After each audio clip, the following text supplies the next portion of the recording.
didn't take a single break. We didn't break off. So everything that you watched, this full match, I think it's like 25 minutes or something like that. Yeah, it was like 20, 22-ish, 23 minutes. Every single thing that you watched is like completely like talked about and rehearsed in terms of like choreography, and you can tell because it just looks so excellent. It looks like there's like meaning behind everything. There's a big storyline to this. There was such a flow, the back and forth, the comebacks, the reversals, the story. Like look at that. I like almost died on that. But no, it's just that's something that's missing too. You know, like a lot of things with like people going to different places, they love just, you know, showing up and saying like, oh, I do this and oh, you do that, and you know, we'll figure it out when we get out there. Like that fucking mindset.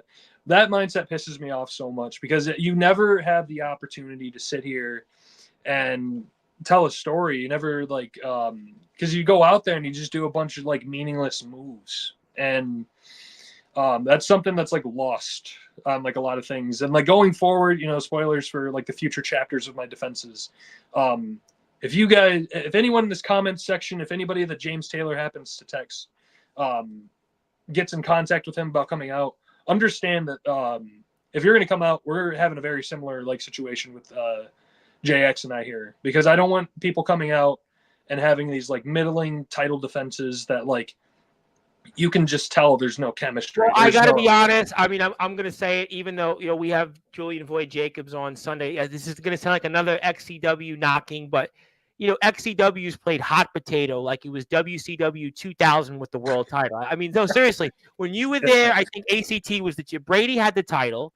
ACT won it. Then they put the title on Miano Diaz, and Tommy Merriman holds it. Now, Eric Mason got the title, and you know, I mean, it's like almost like 99, 2000 WCW booking. Now, this is not on this particular one, I'm not knocking XCW as a whole. I mean, like I said, I think an Olive Branch was opened. I'm happy that, you know, they're coming here. Guys want to be here, but they had like I just named you 5 world champions in like 10 months.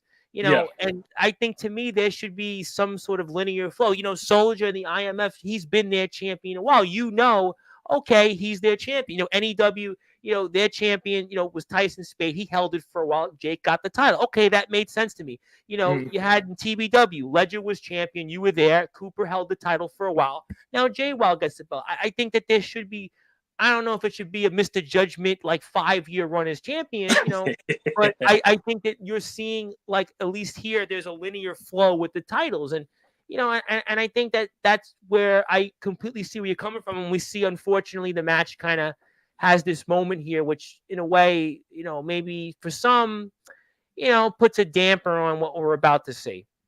Yeah, to a certain aspect. And I feel like that's the beauty of pro wrestling, right? And that's something you see a lot with this like Triple H era of like WWE that's going on, where he kind of teases you of like, you know what you want. You understand what you want, but he's going to wait months and months and months and months to give it to you. So you tune into every show hoping that you get to see, you know, this comeuppance of like specific people, like especially like Jason Storm, which we'll get to. No, we don't want to get to him next because he's going to obviously come out here before I save the entree, certainly, quote unquote. Yeah, but that's the thing is just like a decision like this in this type of matchup where it's my first big defense, right? And it ends not the way that everybody wants it to. It gets exactly what I want for my championship reign, where it makes people ask questions. Am I going after Jason next? Who knows? Am I going to give JX a rematch after what happened? Who knows? Is it going to be a triple threat match? Because you know, he never, you know, he kind of unfairly lost his title twice. I mean, you know, you could look at it from that vantage point. Yeah, and see, that's the thing with like storytelling. Everybody always thinks like there's such a problem, and you'll notice this with like a bunch of different companies, a bunch of different places and stuff. But nobody ever wants to lose like clean. Nobody ever wants to like or lose dirty. They always want something that benefits them, but they don't tell a bigger story. And JX, I was talking about that with some of the guys in NEW, and I was saying to me, I don't always. I think it's okay to lose. I am always a believer. It doesn't matter to me long as you put on something to give me a reason why to tune in. And I think that's what we're seeing. I think that's what ROEW has been good at over this time. JX with the issue with the girlfriend and the situation there. And obviously, even the Jacob Collins storyline with CJ Black, your history with CJ, and then in Storm, and Storm being back now, James Taylor being a part of things. I think that these are things that are interesting, and we see Jason Storm, and he's also been a really part of this whole week. I mean, he's actually made a big name for himself. He does what he does here at Warfare, and then he picks up the DKW world title, and then today says that he's taken the title basically hostage and wants to rename it the ROEW Midwestern Championship. And I mean, he's back, and he's a guy you got to worry about right now. What's your thoughts on what we're about to see here, and your thoughts on the week that Jason Storm has had the cyclone? He had no love for James Taylor either, and James Taylor, I mean, certainly had his uppings, for what he wanted to say on Storm, but Storm, certainly had quite a week. No, he did have quite a week, and I could sit here and congratulate him on the DKW title. Right? It's insane that he went and won a world championship at a company he didn't even he wasn't even at. He never doesn't want to work there. He doesn't want nothing to do with them, and he says he'll come back and defend it, but he's not a roster member there, and he said what he wants to do to the title. Yeah, but I don't know. I find it sickening that it's just BYW, CJ Black, Jason Storm, Big Man Cam. Big Man Cam, by the way, took 7 guys in Indiana to throw him out of their Rumble and Extreme King. I mean, and this is a guy that's also got his own company in All Legendary Wrestling, and this guy's a TikTok influencer, and they've got him. I mean, he might be the guy that might be the most potent of this BYW group. But I don't know. I'm watching this JX stuff, and it's just painful. It's sickening. That's what he's been doing. It really is. It's just Jacob Collins, what he did to him. It's just No, because it goes back to literally right when JX, C Money, Jacob Collins, and I were all walking out. I looked at the camera and I said every single week it was the CJ Black and Jason Storm show, and somehow, some way, it always ends up with these guys back on screen terrorizing these roster members when all we want to do is wrestle. So Jason Storm, CJ Black, Big Man Cam, at some point in the future, after I deal with whatever James Taylor's throwing my way, because apparently he pulled out the Reverend's wallet and stole it from him. He's getting all these guys coming through. You'll laugh that actually today my wallet, when the real world, was actually a major topic. I won't go into it on the air, but it was pretty sizable. But it's interesting. It's still, you talk about James Taylor though real quick, as we're seeing unfortunately what happens here, and this has kind of been the James Taylor's problem still also, but this is what Jason Storm has been doing. So we mentioned Jacob Collins, what he put him through, and we see JX, but I mean, is it still weird for you that James is still your boss? Because I still, to me, have memories of last year in Tennessee, you guys sharing a locker room. I know James seemed like everything is okay, but do you still have almost in a way where you're kind of looking over your shoulder in the fact that he is your owner? Because again, there's people that don't like James. There's people like me that absolutely adore James, but there's a lot of people that they don't think he's what he is. I mean, what are you looking over your shoulder with him, or what his owners? We have the ROEW links here. We'll keep up. Well, so far, no. Simply because he's been a very good owner. I can admit that. He's brought people in since he's been with us and me as world champion, and bringing all these people in. The views and the subs have gone up, so I can't complain. But if there is ever a day that James Taylor decides he's going to do something to fuck with me or screw me over, we'll get to that bridge when we get to it. You know what I mean? I think personally, as of right now, unless he's got some trump card that he's hiding from everybody, and he's actually been in the ROEW backstage locker room, waiting to come out and hit me with some Steve Weisers or something. I think he's been a perfectly good owner. He's been promoting our product. He's been a very good boss. Oh, I think he's the best owner right now in the circuit, because what he's been doing is he's been really pushing the ROEW brand. He's been going out there using his social media. He's been going out there places like here. he's been going out there and, working with talent. I think that he's doing a great job as a whole. But, there's always some that would say, well, he was a wrestler himself and there's history between you and him in Tennessee. And, a lot of people know it's well documented, the history between you and him. And, is he a guy that you can trust still as an owner? You know what? I'm going to do something real quick. Look at this. I'll take this off the screen while we print this up. And I hit you with that James Taylor impression real quick. Oh God! And this will be my full opinion of James Taylor here. I don't understand. I like that Jack Delta kid, but I don't know what he thinks of the nemesis James Taylor, right? Me and him, we worked last year in Tennessee, TBW, but I don't know what he thinks of the nemesis James Taylor. I don't know if he respects me, if he likes me.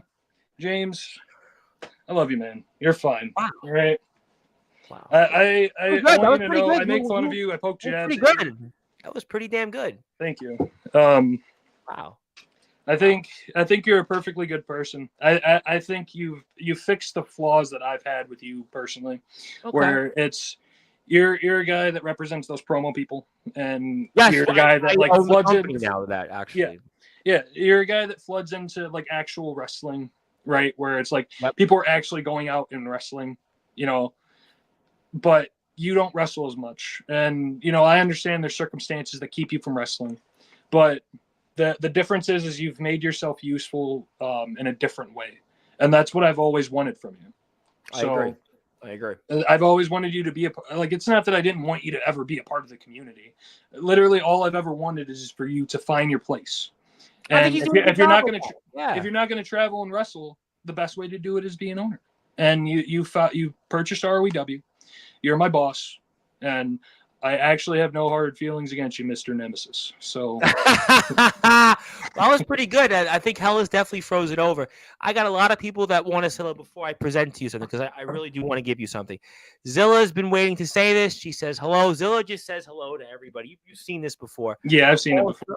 Hillbilly Tilly, hello again, Tom. Howdy Delta. Love Hillbilly Tilly. Hillbilly Tilly, I mean, he always is telling me how much he loves Sportswire and loves the shows. And obviously, AWL has a show tomorrow, and he's up very, very late right now. He should be getting ready to go to the mall in Gadsden, but he's here on Sportswire. Shows you he's a trooper.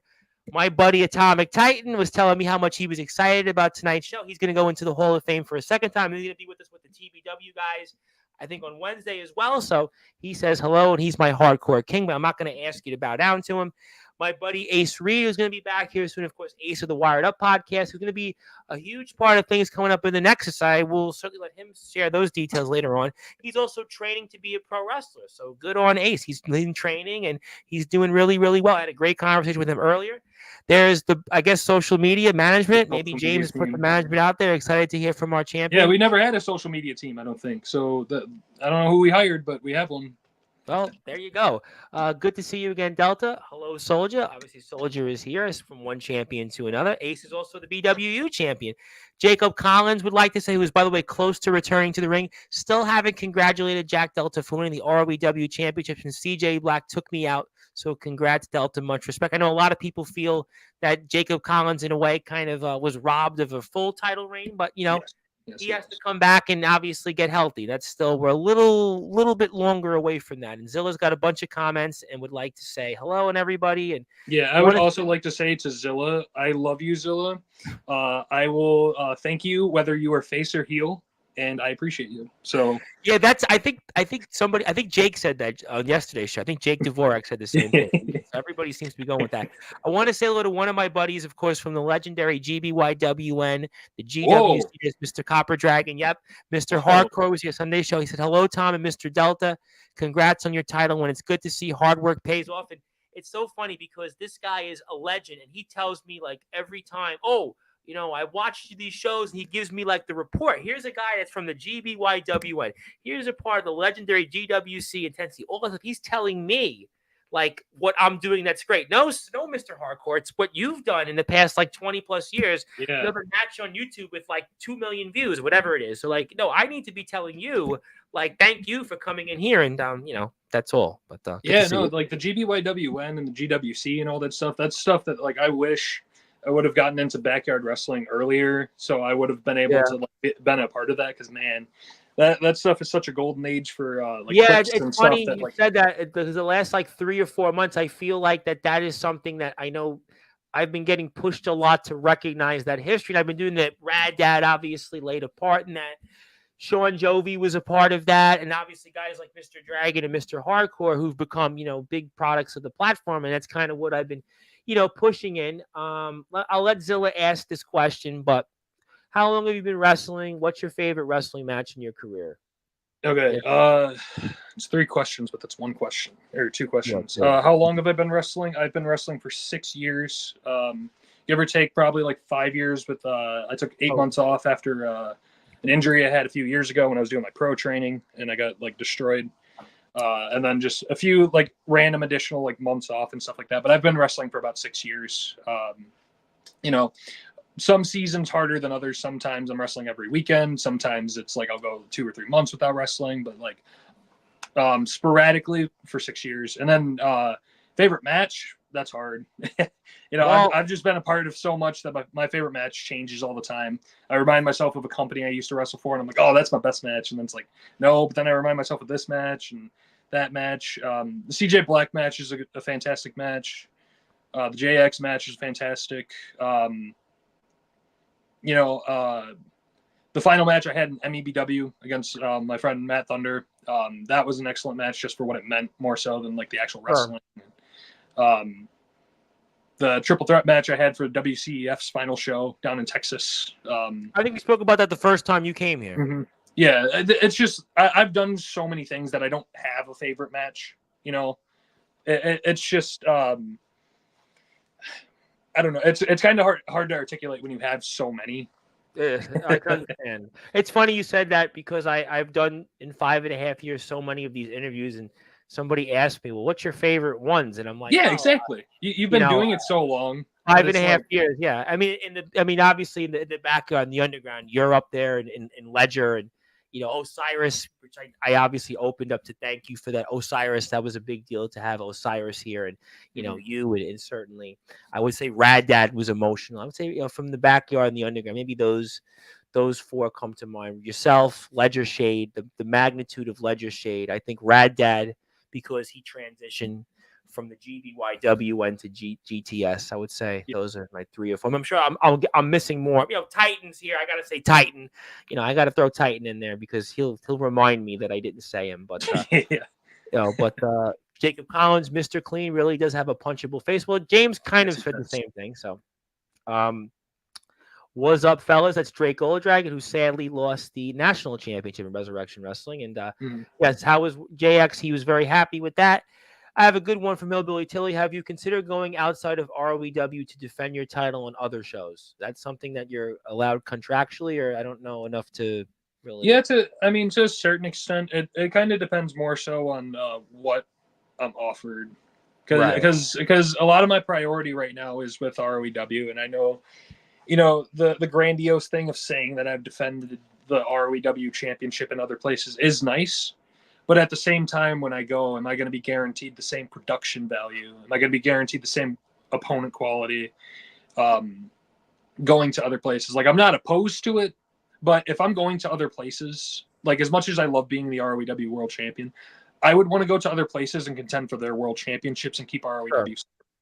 Because it's like, I feel like it's a backhanded compliment bringing a championship from a different place into a different place. It's like when the IWGP title shows up on Dynamite. It's like there's no reason. Well, how about when Kenny Omega had like the 18 championships and he was defending? Well, that was his gimmick. That was his gimmick more so than just like the AAA championship showing up on Dynamite. Like if I show up to an AWL or an IMF or a DKW or any of these places, to be honest, I'd want to win their world championship. I'd want to be in contention for that more so than defending. Well, I think if I'm going to be fair, I know D'Angelo's done a great job, and he's defended his title, the internet title in AWL. But I just think of it off the top of my head. Jay Wild is a man you have history with. He's the TBW champion. You're the ROW champion. I think that in TBW, I think there's a curiosity there. I think that maybe that would be something I think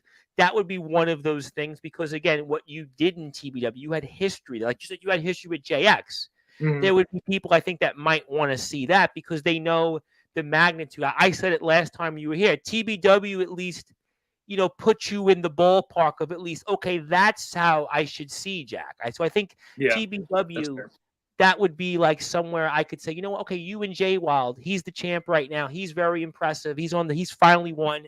You've got gold. That would be something I think that'd be interesting. But again, D'Angelo's done a great job defending the internet title in TBW and AWL, and I think that's a fair statement. Let me say hello to DG Colt. Every time I see Delta, I get the vibe of Brian Myers.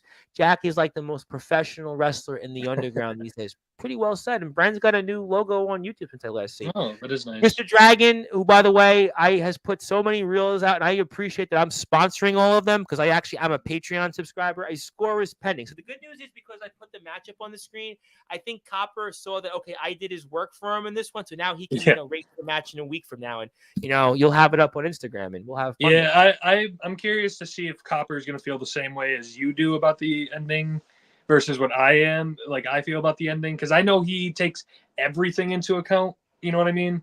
Because I think he scored one of CJ Black's matches off because the ref wasn't up to par, and it was I think the Jacob Collins one was 6.7 or 6.6. I'm sure CJ will remind me tomorrow. Yeah, so I just want you to know, Copper, I'm not pleading my case here, but I just hope you know that I want my title reign to have a bunch of questions in it. I don't want everything to be super definitive. Just cut and dry every single time. I tell it all the time. He's going to have a better eye than I'm going to have a better eye. Mm-hmm. I don't have the eye that he has. So it's, figuratively and literally. Also, I think Atomic liked your boots, and he liked JX's Styles Clash. That was a good point. Good point, Mr. Titan. Yeah, also, that was one of the scariest moves I've ever taken.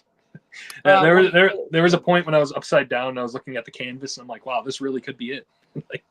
Well, you did mention that. You actually mentioned that you were in that match. There was a couple of moments you were like, how do I get up from there? And, you got up. And hello to Greg. I think I know Greg. I think we've been speaking on Facebook. At this point, I'm starting to become like you. I'm trying to remember who I'm speaking to, because I'm getting these random messages. Yeah, and it's no offense to people. It's just that you get to a certain point where you're not even trying to stroke our own stuff, but it's we're niche internet celebrities at this point, where it's enough people message us. Yeah, I had somebody message me, and he was like, I spoke to you on the stream on YouTube, and he's coming on the pod. I don't want to say his name because I'll make myself like an idiot, but I was like, oh yeah, we spoke. It's coming to the point I actually know. We speak. It was really at this point, I have to remember where I am sometimes, because on Facebook, I actually it's just I get messages from people. I'm like, do I know you?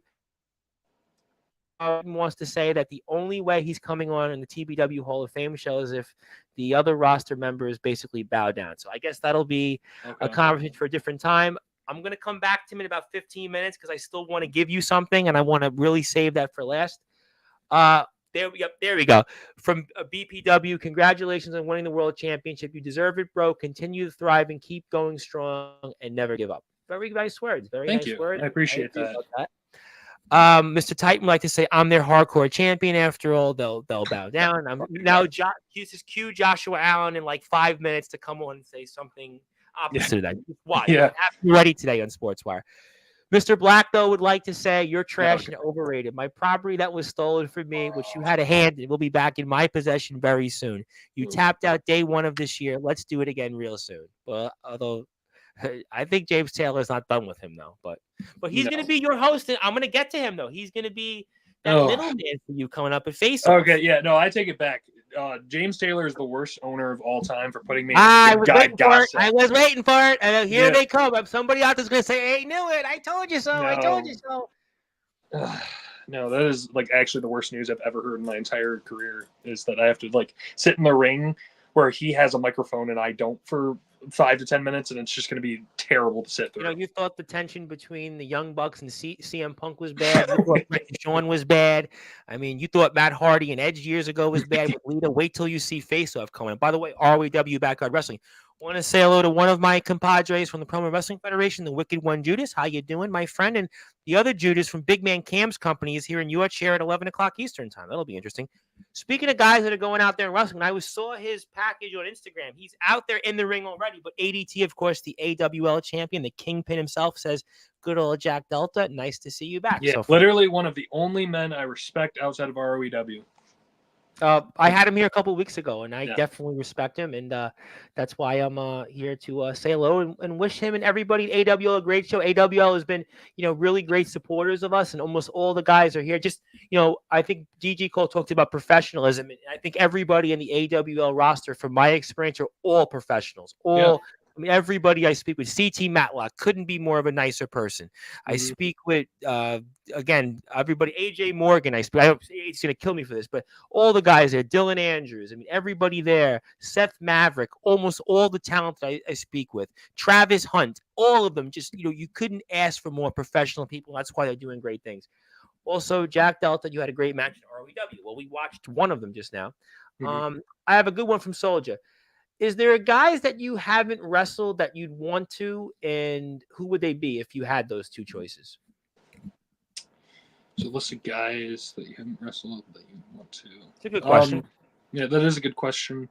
If this was a year ago, I'd say everybody, right? But nowadays, when I look at the backyard and underground and all of this, like this scene,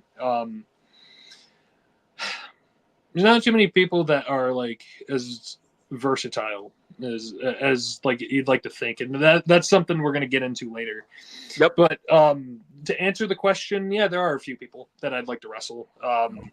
D'Angelo LaFlame, I'll say that first up for him. I as much as I love him, I love how much energy he provides. I want to boot him in his face for trying to take my spot. Well, his name is ingrained in my sleep, so I knew that was coming. That's one. I knew that. Ledger Shade. I would love. Yeah, that's the one. I really. You had that face off with him, and I think a lot of people. It's like in baseball when we had the strike in 1994. The New York Yankees and the Montreal Expos were the two best teams in baseball, and we had the two best wrestlers at that moment have a face off, and you left and he left like right around the same time, and that's a big what if. That's a big one. It is a big what if. Rematch Jay Wild will be awesome. I know you mentioned that one earlier. I felt like that match really got stunted. Jay Wild's having some great work right now. I mean, the match Jay Wild's excellent now. And I recognized that before they put the title on him. I'll point that out. And my work with him got stunted because it was on like the NXT version of TBW or whatever. Which I know, ironically, a portion of now. What a small world. Which has a different like look and whatever. Yeah. It's got like different things going on. But right. I mean, there's a lot of guys in ESW and VTW and DBW that I'd like to lock horns with, but like actually going out of state for a full weekend just to wrestle one guy isn't like my thing anymore. Because that's the one thing that like I want from traveling that I feel like people aren't like adhering to anymore because they're trying to be independent places. They're trying to do all this like extra stuff. When Jack Delta travels, Jack Delta goes out and he wrestles 8 to 10 fucking matches because I want to be on YouTube for months. I want to tell stories for months. I don't want to go out here and have one fucking match. D'Angelo's going through that right now. I mean, to break the fourth wall, D'Angelo and I speak, and he's wrestling, like 3-4 matches where he goes somewhere. He's feeling what you're feeling right now. That's why I mentioned him with James, because he's the one guy going through what you went through and wrestling like a bunch of matches in one run. He's doing that right now. Yeah, and that's the one thing that I feel like a lot of people like. It's just so strange with how people are like transitioning into this underground indie shit. As the term underground and YouTube and stuff, it has its cool thing because it doesn't have that stigma of backyard wrestling. But no matter how many buildings you get, no matter how many like audience members you get, until you get properly trained, you're still a backyard wrestler. I'm sorry. You're still an I don't know wrestler. These things. You know it better than anybody. You've been out there. I have not walked in your shoes. So yeah, and see, that was one of the points I was going to hit on tonight, Tom. And I know this is going to like trigger a lot of the Sportswire audience because this is going against. Listen, you know what I think about you. Go ahead, trust me. We give everybody. It's like a credence thing where we talk about all wrestling matters. Right? Go for it. Listen, you're not going to offend me. And the thing with All Wrestling Matters that like I want to hit on personally, because I believe in the movement. I absolutely love, because you and Sportswire are the first thing since my group of like companies that met ages ago with MEBW, EBW, WWA, all that shit. Since then, that I've seen any type of community form, because everybody's so seclusive. And but the thing is, with All Wrestling Matters, it's a really flawed logic in my mind. And I say that simply because there are so many companies that come onto Sportswire. They go onto YouTube. They go on all these platforms, and they include themselves with people like me, with CJ Black, with JX, and a bunch of other people that I view as competent workers. Sure. And yes, they're in the community, but they're not on the same level. And I don't mind that, because a lot of the reason I travel is to go help these people and train them and make them understand a better YouTube product and all this stuff. But the issue is there are so many different places that like come on here and go to different places that never evolve. And that's the issue, is people like come on here, and I know you're not the wrestling guy. You know, you don't understand all of the terminology and the lingo and all. No, admittedly, I do not. I mean, admittedly, I don't know. I mean, I know wrestling. I watch it, but I wouldn't be. I'm not in the ring, so yeah. You know. Yeah, and the issue with that is and this is going to be a perfect segue into the person we're going to talk about. You see people the same way Aaron Blaze does. You see people for the people behind their character. But I, being a part of all of these rosters and all the traveling I've ever done, I see them for the wrestlers. I see them for the YouTube product that they put out that's trying to compete with the stuff that I've done.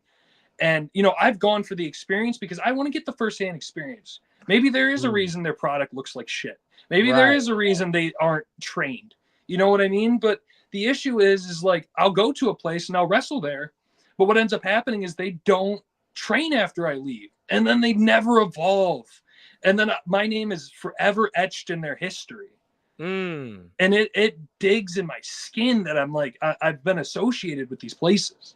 And so like, and that's the one thing, because I mentioned his name. This is what I'm like, this is the crux of why I decided to come on here besides JX. Aaron fucking Blaze. Interesting name, and a very interesting figure there. I've heard a lot about him. And Aaron Blaze is just like me, or he wants you to think he's just like me, right? Aaron Blaze has had 19 companies. He's had 35,000 titles. Yeah, right? He has. That's good point. Yeah, and the issue is I love Aaron as a person. I have his shirt too, like yours. Yeah. I love Aaron as a person. He was a commenter back in MEBW and all of my things. He's followed everything I've done. I've talked with him on a personal level. He's telling me that off the air. Yeah, I'm listening. Tell me more. But the issue with Aaron Blaze coming to ROEW is genuinely, from the bottom of my heart, is the first thing that he's done that matters. You know, it's funny you said that, because I thought the same thing, because James and I were talking, and I felt before I showed that footage that Aaron Blaze has been in a lot of places and he's won, a lot of championships, but I think this was the first time he was actually on a big stage, and he was kind of the example of a guy that was in a big fish and a small pond, and places that really, I mean, you did talk about All Wrestling Matters, but I don't think they mattered in all the places he went to. Is that a fair statement for me? Because I feel like for the first time, he actually was a part of something this past week that actually mattered, whereas before, everything Aaron Blaze has done in the backyard in the wrestling circuit here in the underground never mattered. Yeah, and see, that's the thing, is he's been completely blinded by these places with like false pushes and false promises. He's been promised wrestling these specific people, or he goes to these places, but what ends up coming to fruition is he gets frustrated with where he is with his talent set, right? And he doesn't get the opportunities that he was awarded or he wants. And what ends up happening is he leaves before anything significant happens.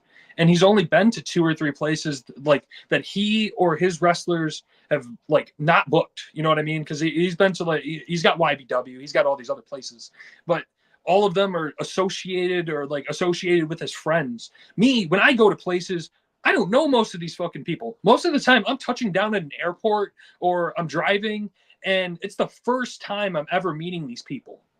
Like, and I touch down and they give me the bookings that I get, not because I'm like handed them. I'm not fucking handed them. Do you understand? Like, I've crawled my way through underground and backyard wrestling for years.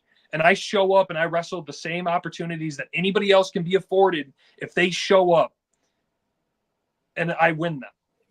That's the difference. Aaron Blaze, he shows up and he gets mad at he doesn't get these specific things that he wants.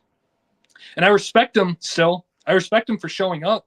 But the issue is he's so clouded with just getting any opportunity he can get rather than going to places where he has to crawl and scratch his way through to actually make a real name for himself. And it's unfortunate we live in a time right now. But he's a paper tiger then compared to you, though. It sounds to me like Aaron Blaze, sure, he might have as many championships or if not more, but all those championships are basically, again, championships that anybody could walk in and win. You've been in some of the biggest companies that I would dare say in the history of the backyard and the underground that are maybe more relevant than independent wrestlers companies that they're into. I mean, Aaron Blaze has been champions in places that don't have referees, don't have proper editing skills, don't even have a wrestling ring, have unsafe I'm not gonna down on the not wrestling ring because I've done that one before. Okay, but there's things there that obviously, I mean, you got a professional type of setting right here. Aaron Blaze has been in places that, I mean, my 1998, I guess 5th grade or whatever, 4th grade VHS graduation looked good on. But this is 2024. I mean, Aaron Blaze has been in places that, to be honest, I mean, guys like Craven Rage could walk in and be a world champion and hold the title for 10 years. I mean, guys like, Silver Wolf could be a world champion. I mean, what's that say then about either of those companies or Aaron Blaze? I mean, Aaron Blaze is a guy that, sure, the resume is what it is, but you're the outsider, Jack Delta. You're the guy that everybody lines up and wants a match for. Aaron Blaze is just a guy that, sign him up because I can get 15 or 20 more subs by booking him. I'll give him a run as a champion, and he'll face off a bunch of nobodies, a bunch of tomato cans, they would say in boxing, and he'll come, he'll go, and he'll go somewhere else and do the same thing. It sounds to me like really that Aaron Blaze is a paper tiger compared to you. Is that what you're telling me right now? That is what I'm telling you right now, because I love the kid. Don't get me wrong, and I'm so glad. I mean this from the bottom of my heart, outside of my character. I am so glad Aaron Blaze made it to ROEW. About freaking time, by the way. It's about fucking time. All right, it's about time that he made it to a place that's actually going to value.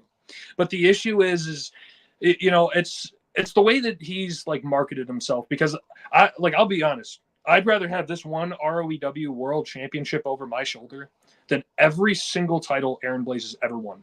I don't even know some of these companies. I mean, who could they be? I mean, I'm surprised WCE hasn't had him. Yeah. I'm gonna get shot. You got me. That's the one I said. That's on me. Yeah. No, but that's the thing.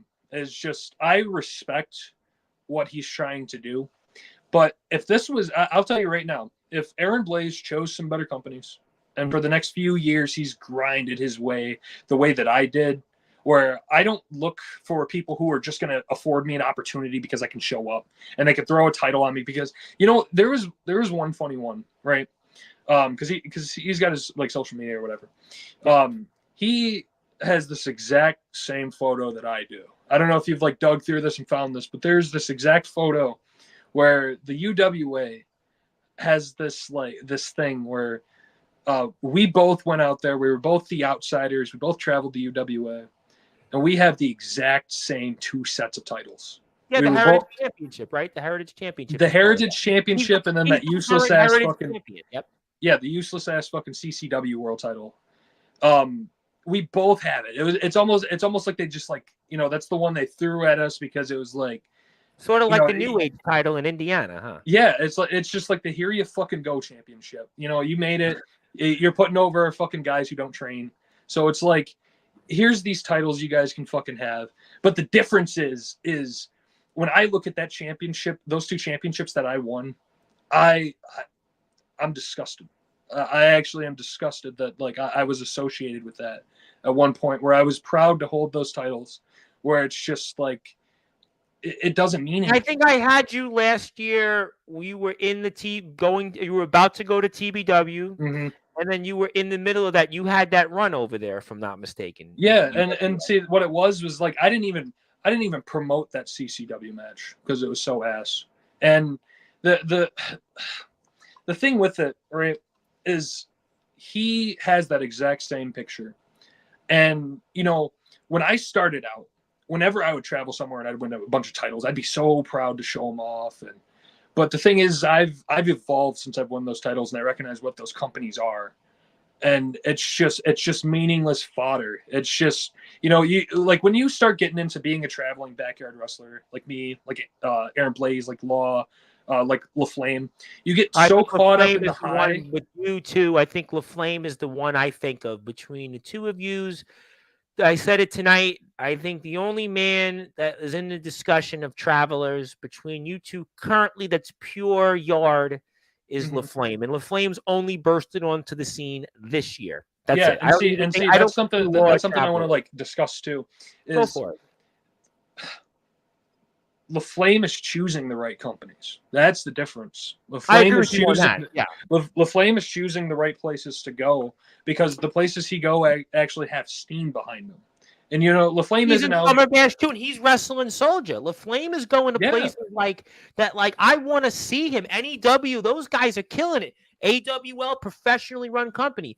TBW, I think the world knows the stage TBW is in. He's going to Summer Bash. I mean, LaFlame is going to places to me. Like, he ain't going to Triple W. He ain't going to RCEW. He ain't going to those kind of places. He's going to places that, like, I want to go out there and stop everything I'm doing. I stopped everything I'm doing tonight just to make sure I could watch LaFlame wrestle. That's the difference. Yeah, and that's what you want to tune into. You don't want to tune into some, like, terrible-ass product because you're not tuning it. Like, that's the difference, right? Like, that's how LaFlame works, and that's how Blaze works. You tune in to, like, watch them. You don't tune in to watch the product. So when you tune in and watch UWA, you just get so mad because it's just like Aaron Blaze could have took that same fucking trip and went and wrestled CJ Black or me or JX or any of these other people. Storm. How about Jason Storm? They were in the same company together. They could have done more of that in REW. Exactly. That's my point. And it's just like you see companies like that where it's especially that Tennessee area. I was alluding to this a minute ago, but you get so caught up in this high of just chasing company logos and championships that you lose sight of what this is all about. And it's telling stories. And I'm past that point. And I hope Aaron can get to that point as well. That's what I'm hoping this ROEW run for him is.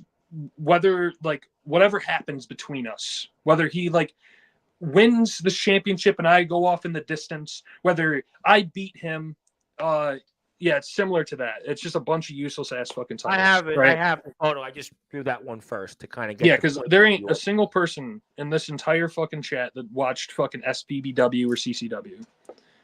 No, I guarantee you don't even know what either of those are. Well, I mean, I do know it. I know them because of you talked about the UWA reference. I mean, I know them because I obviously do. But yeah, a lot of these guys in other feds, in major feds, they're not going to sit there. And I can tell you firsthand, guys actually tell me, I will have it like you. I mean, I'm not a wrestler, but they'll ask me like, well, who is this guy wrestled? Guys will tell me like, okay, where did they go?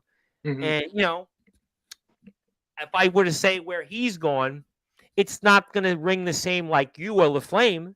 LaFlame, people ask me, oh, LaFlame. Okay, yeah, he's gone there. Yeah, all right. I want to see, okay, yeah, you know what? That sounds reputable. Resurrection, reputable. They got great talent there. Okay, TBW, you've been there. AWL, you've done that road. Summer Bash, he's got Soldier GP. Okay, yeah, all right. Those are things that like people say, okay, he just wrestled Leonidas, TF Crew. He was their longest world champion, I think the second one in history. D Savage, a guy that's on the indies right now. Like, okay, like his resume, like of his opponents, like people go LaFlame. Okay, yeah. I want that guy. He's really making a fucking name for himself. Yeah, he's testing the same guys. Blaze has not wrestled the same guy. Again, I love what he does, but it's not the same. It's not what you've done. What D'Angelo's done. When you were here last, D'Angelo was like, you stopped and said, that guy, when guys come on here all the time, you see it, you're in the chat. Yeah. You don't really want to talk about them going up against you. But D'Angelo, you stopped. You stopped and you thought about D'Angelo. You wanted to address him. Who Aaron has wrestled, you don't give two friggin' fill in the blanks. Oh yeah, I almost got you. I got kids listening to the platform, and I do believe in that. And I took an oath on that. But the point is that who he's wrestled for the most part, you know, you don't really know, and the general public doesn't really care for. Yeah, you and D'Angelo. Yeah, I want to know his list of names. Your names, who you've wrestled, have speak for itself and some. I think that's the point. Yeah, he's trying to make a name off you, Blaze. This kid's trying to make a name off you. Yeah, and see, that's the thing I want, though, is I want him, because that's how I've made my name off of people. I went and I had tons of people. You know how many times I've gone to a goddamn company and they've said, "Oh, welcome to the big leagues," and then I beat them. How many times has that happened? But he hasn't done that. He hasn't done that in his career. You've gone to the biggest. You've gone to prime time, the brightest lights, the biggest stage. Yeah, that's why when I faced off with them, wrestling in places with Fisher Price with the training wheels on. He's wrestling in places that honestly, probably have VHS editing skills. That's the difference. That's what I mean. That's what I want from this. That's what I want from this feud with him. That's what I want with this story. That's what I want with the Sportswire podcast. I want him to look at those Instagram photos. I want him to look at my face when I'm talking to this camera and understand that I want this to be the flame under his ass to take this more seriously, because he's invested so much. Like, I know him personally, and it's he's invested so much time and so much money and so much of the shit into going to these terrible fucking places. I want to defend him for a second. I think he got a bad rap for a lot, because people thought, oh, he talks. Like, even one of my guys last week was saying, oh, he's a talker. He talks. No. I know this kid. I speak to him. I've known him. When he was in XCW, you were there. He and I would talk. And he would, I can't tell you the things on the air about him. This kid, what he has done for this sport, what this kid has done, he is truly one of those guys that goes out there for the right reason. He goes out there, but he's 19 and he's gotten bad advice. And I think that's why he's finally in the right place. This is why, for the first time, his career matters. His career and who he's wrestled, for the most part, was irrelevant. A few exceptions here and there. Okay, they were relevant. But, now it's relevant. Now, welcome to the big leagues, kid. Like James said, welcome to the big leagues. This is the first time he's in the big leagues. He's never been in the big leagues before. He's been in places that, okay, Indiana, XCW is a big name, but his run in XCW was a disappointment. I mean, you've addressed what UWA is, and there's a lot of people that don't think very much of UWA, to be honest. I like the guys a lot. I have a great relationship with them, but there's a lot of people think UWA is really like, it's not the equivalent of ROEW. I mean, there's no question that ROEW is a far better product. I think there's no question about that. And see, that's the thing that's going to come from this. I already predicted it. I know it. I know what's going to happen the second I get off the Sportswire. I'm going to go check Instagram or Messenger, Snapchat, or whatever happens. UWA, you're going to get the UWA guys and said, what did you just say now? Yeah, it's like, why would you say that? Why are you so mean? Do you hate us? Do you hate everything about us? No. I still like you guys as people. I've wanted everybody that I've ever worked with to evolve and to grow.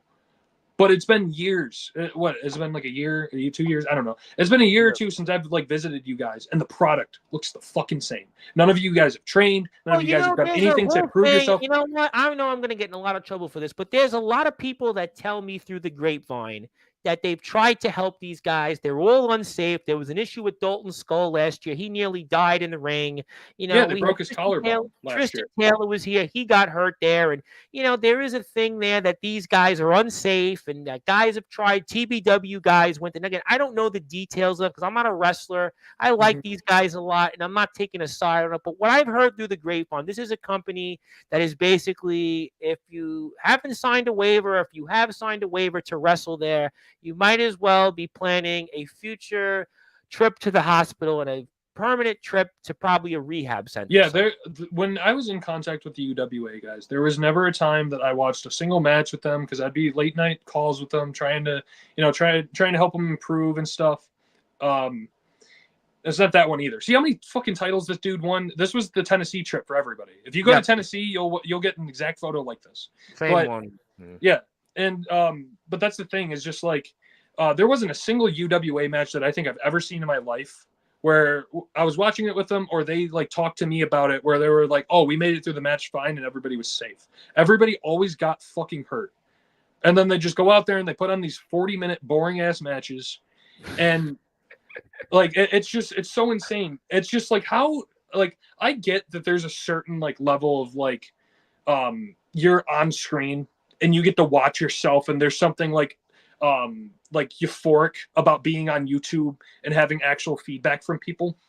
But then when people go to give you criticism or feedback, and this isn't just UWA, you can apply this to anybody in this chat. You can apply this to anybody in the backyard and underground wrestling scene. If you've ever been criticized, it's a good fucking thing. Learn. It's funny you said that because I only learned that in the last. I only in the last few years learned that because I told the story of my mother used to always be like really, criticize me for a lot of things, and I didn't learn it in the last couple of years. You know what? In a way, I was better off from it because I don't think if I was just told everything was so great, I don't think I would have been good at this. I don't think I would have been as successful in life in a lot of things I did because of that. And I think constructive criticism is good for people, but there's a lot of people that just want to think they're the greatest and thinks in sliced bread. And unfortunately, there is this thing that a lot of people think that particular company, these guys, are honestly, kids don't try this at home. And, Dalton Skull's the example. And I love those guys. This is not a knock on them. I know people are going to perceive it, but in this particular case, I have no issues with them. They have been absolutely outstanding, but there's a lot of people that feel, and you were in that company, I have no right to judge you on that. Mm-hmm. And a lot of the TBW guys, and James has talked about this, that these guys honestly really shouldn't be in a ring. I mean, Aaron is putting his life, I guess, at risk and jeopardy to go there every time. I mean, No, that's actually a fucking excellent point. You're going out there and you're risking your entire fucking future to wrestle. And I'm sorry, I love these guys as people, but in terms of like on-screen characters and product and stuff, like you're risking your fucking life to go wrestle CJ and Jake Howell. And the video editing was like 1998 VHS. I mean, seriously, I will say on that, they have to improve the VHS. It's shit like this that pisses me off so bad. I can't even articulate in words. No, what you've done, Mr. Delta. I mean, listen. You have done so much in this sport, and you've been out there. You're very good friends with James Fury. I mean, I actually know very well through a good buddy of mine, Daryl Johnson. So I know when you talk, I'm listening to it. And, unfortunately, Aaron has gone into a company like this from what most people would say. And, obviously, what does it gain from him to win a paper title or win in a place that, again, and I heard through the grapevine there were certain things said about Dalton there and the guys that are there.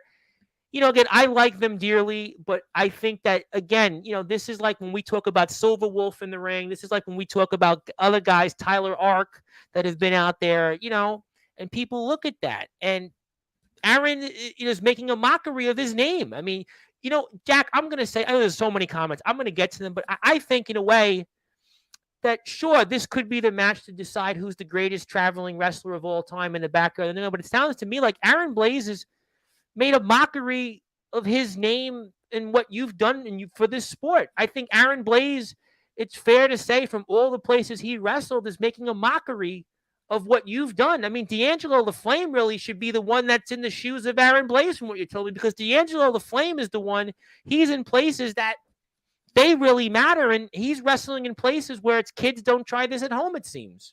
Well, to a certain extent. I'm not going to drag his name through the mud because I still do. Oh, I love Aaron dearly, but I'm just saying what it sounds to me like that he's in places that, they don't matter. They don't. They don't. But the thing is he's a legacy. He's not holding your legacy well. No. And that's the thing is I'm on my step 2. I've wrestled places that I don't like, and I view them as that now. He's in his step 1. So I'm hoping that this feud, the run with ROEW, everything that entails with that, it doesn't matter. These things don't matter. This championship isn't going to matter. The match against me is going to matter to a certain extent, but it's not going to matter. What matters next is the next company logo that goes on his little picture. Where does he go next? Is he? I don't know. Listen, what I said tonight is that I really think the only company that he should be wrestling in right now is ROEW. I think the only company what Aaron Blaze should be going to kind of, learn and, figure out his career is to be in ROEW. To go in other places, he's not going to XCW. I can assure you, there's zero chance he goes to XCW back again. His own company, okay, fine. He wants to do that, fine. Yeah, I view that more as like a passion project more so than like an actual, I mean, UWA. Does anybody really notice the run in UWA? I mean, yes, I love UWA. I love those guys, but does anybody really care in the Sportswire community, right?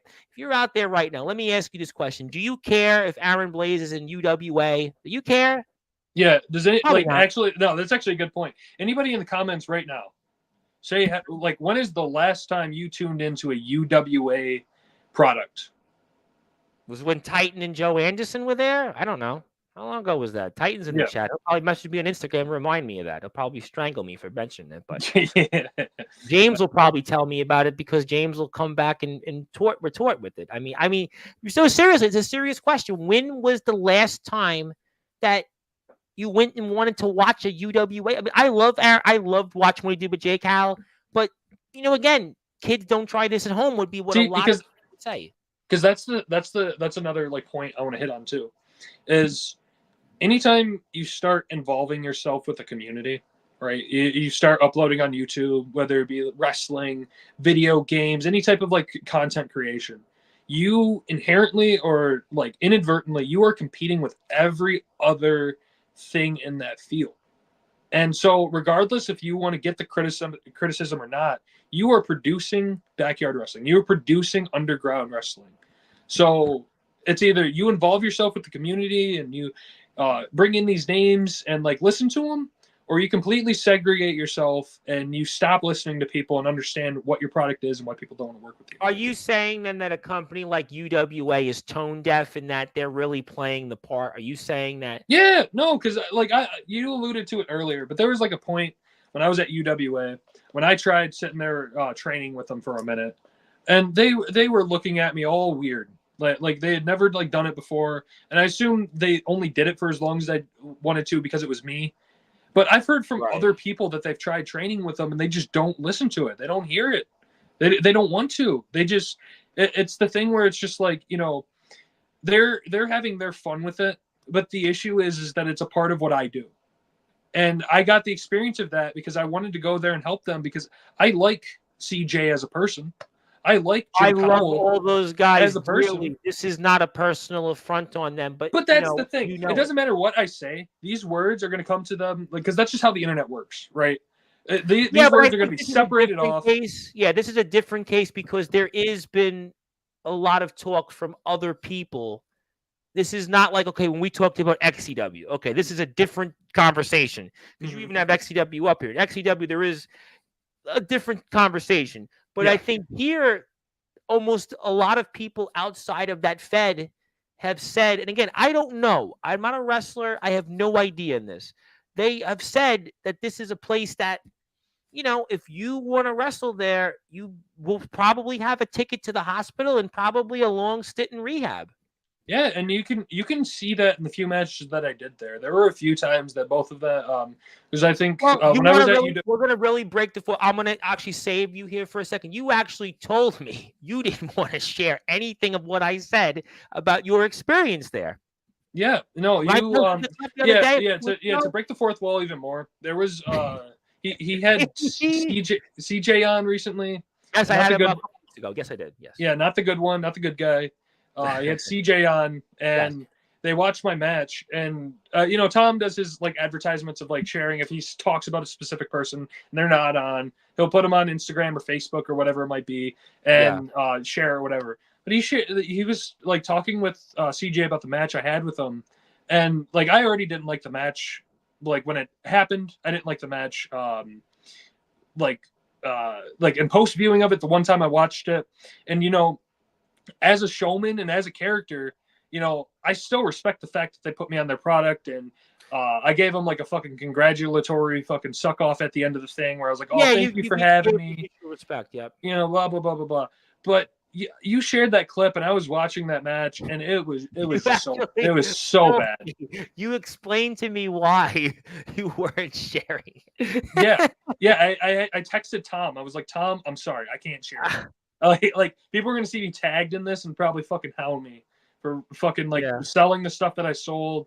But it was just like, see, I wouldn't mind that because there are times that I go out and have terrible fucking matches like that. But the point of me going to have those terrible matches that people can go shit on for eons is that there's a hope and there's a prayer. I feel like at least when you went to XCW and VTW, there's a heritage there. At least you went there, and they were competent workers. Yeah, there's people there. There is professionalism there. I didn't agree with how you were portrayed, but at least I can say, you know what? Yeah, okay. Those companies, they can come here and people would at least they would respect them. They may not like everything, but there's things you could take away from it and say, okay, you know what? Yeah, that makes sense. You were there. But like, unfortunately, some of the places that he's went to, in particular, this one, again, I'm not a wrestler. I don't know. I don't want to sound this, but okay, he's saying this isn't a case I don't have a vested opinion on because I don't know. But what guys continue to say here and on and off the platform is that this is a place that, Dalton Skull is a big example of it. Everybody loves Dalton Skull, but Dalton Skull had something happen to him and, he got really hurt. And, we actually showed what happened to him here on the platform. And like, it's really scary. And, and literally all of that could have been avoided. He could have had months and months added like back to his career and to his life at that point. Yeah. Had he trained, had he figured out how to take a chokeslam bump and not figured it out in the moment and then broke his collarbone. Because like, regardless of how sad you might feel, you broke someone's collarbone. Do you know how fucking I gotta be honest. I would feel bad about that till I go until I get buried across the street from my house in St. Peter's Cemetery. I mean, there are times that I like accidentally clothesline someone a little too hard, and I think about it for the next few days. I can't imagine fucking breaking someone's collarbone and then continuing to have the goal to wrestle without training. Like that is so fucking mind blowing to me. No, I think it's listen, and I hate to say this is turning into Aaron Blaze, but he's going to. But I think the real nook of the cranny here is we're speaking with Jack Delta, of course, who's the ROEW World Heavyweight Champion. This is Jack's Instagram page. He's at Jack Delta 1999. Also, please support ROEW on YouTube, Instagram, and TikTok at ROEW Backyard Wrestling. I think that the issue is that Aaron is going to places that he didn't matter. And, yes, this is a match for the greatest, backyard, underground traveling wrestler. Sure. But to me, it sounds like that he's coming here really. And I don't know. Is this a mockery of you? I mean, do you think you're being made a mockery of? Yeah, I do. Be honest. Be honest. Yeah, I do. Because I look at it the same way. Because, I used to be in like good cahoots with, Captain Law, Jackson Law. We don't talk too much anymore. Well, he's the figure I'm actually for his own safety. I have said no comment on for this platform.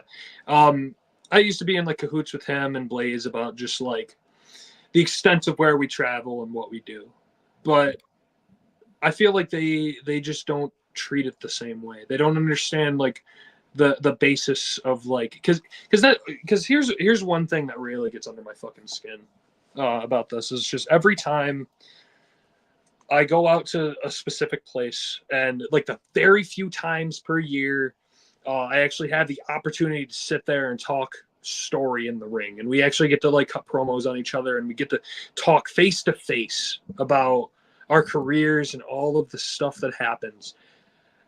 Not a single person in the underground or backyard community at all has anything to say about me besides me stepping away or my injuries, because they have absolutely nothing on my character. There is not a single fault in my character that you can like hound on. So people that sit here and talk about how many times I get fucking hurt, how many times I step away and take a break, you guys don't understand how much most people in this chat are so new to traveling. They're in the honeymoon period of like the car ride is euphoric. You sit down, you get to hang out with your buddies. I travel in airports alone. Multiple times a year, 4 times. Most of the time, it's 4 fucking planes in a row. I'm up for 30 hours at a time. I wrestle 6 fucking matches sometimes in a day, more sometimes. And the thing that gets under my skin more than anything is I burn myself the fuck out. It hurts physically, mentally. I still do this for the experience, for the community, and hopes that everything gets better. But everybody just hounds me for how much I literally break my fucking body down, break my spirit down, break my mind down, and all they can focus on is how many times, because you want to know something funny? Everybody takes the same amount of breaks as I do. But I'm the only person with the honesty to sit there and say, hey, I'm stepping away for a little bit. Everybody has the same fucking schedule that I do. They just don't publicly announce it. They don't share it with their audience. And the fact that I do, I get fucking hounded for it. Because you're a household name, and a lot of these people are just guys that want to follow in your footsteps, or guys that don't have the 10th of the name recognition. That's why. I mean, let's be honest. I get that, but that's the one thing that anybody can sit there and say that gets under my skin, because I sit here and, you know, like, I'm a pretty like introverted person, you know, but even people in my fucking personal life, I don't talk with like wrestling anymore. It's very rare that I like talk with them about that, because they don't understand that, like, they'll never understand my shoes. They'll never understand walking the way that I do, the amount of places that I've gone. I've gone to a fifth of the United States multiple times over, because I visited most of these states multiple times.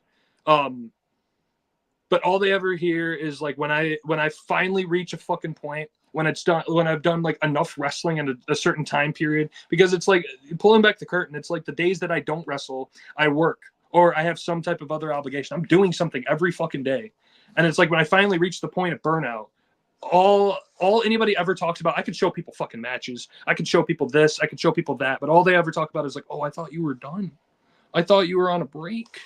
And it's so like, should Aaron Blaze maybe reevaluate his plan? Should Aaron Blaze maybe, you know, again, he shouldn't step in the ring with you. Aaron Blaze has come here. He's tried to make a mockery of you. This kid should maybe decide that, you know what, maybe he should go to college. Maybe he should go and get a girlfriend. Maybe Aaron Blaze should, you know, reevaluate his plans and find something else to do. Because if you're going through this, and this kid's wrestled in, you know, a 10th of the kind of companies you've wrestled in, maybe at the end of the day, Aaron Blaze should figure out something else to do, because clearly, I mean, if you're going through this kid doesn't want this smoke. He doesn't want that heat, what you've gone through.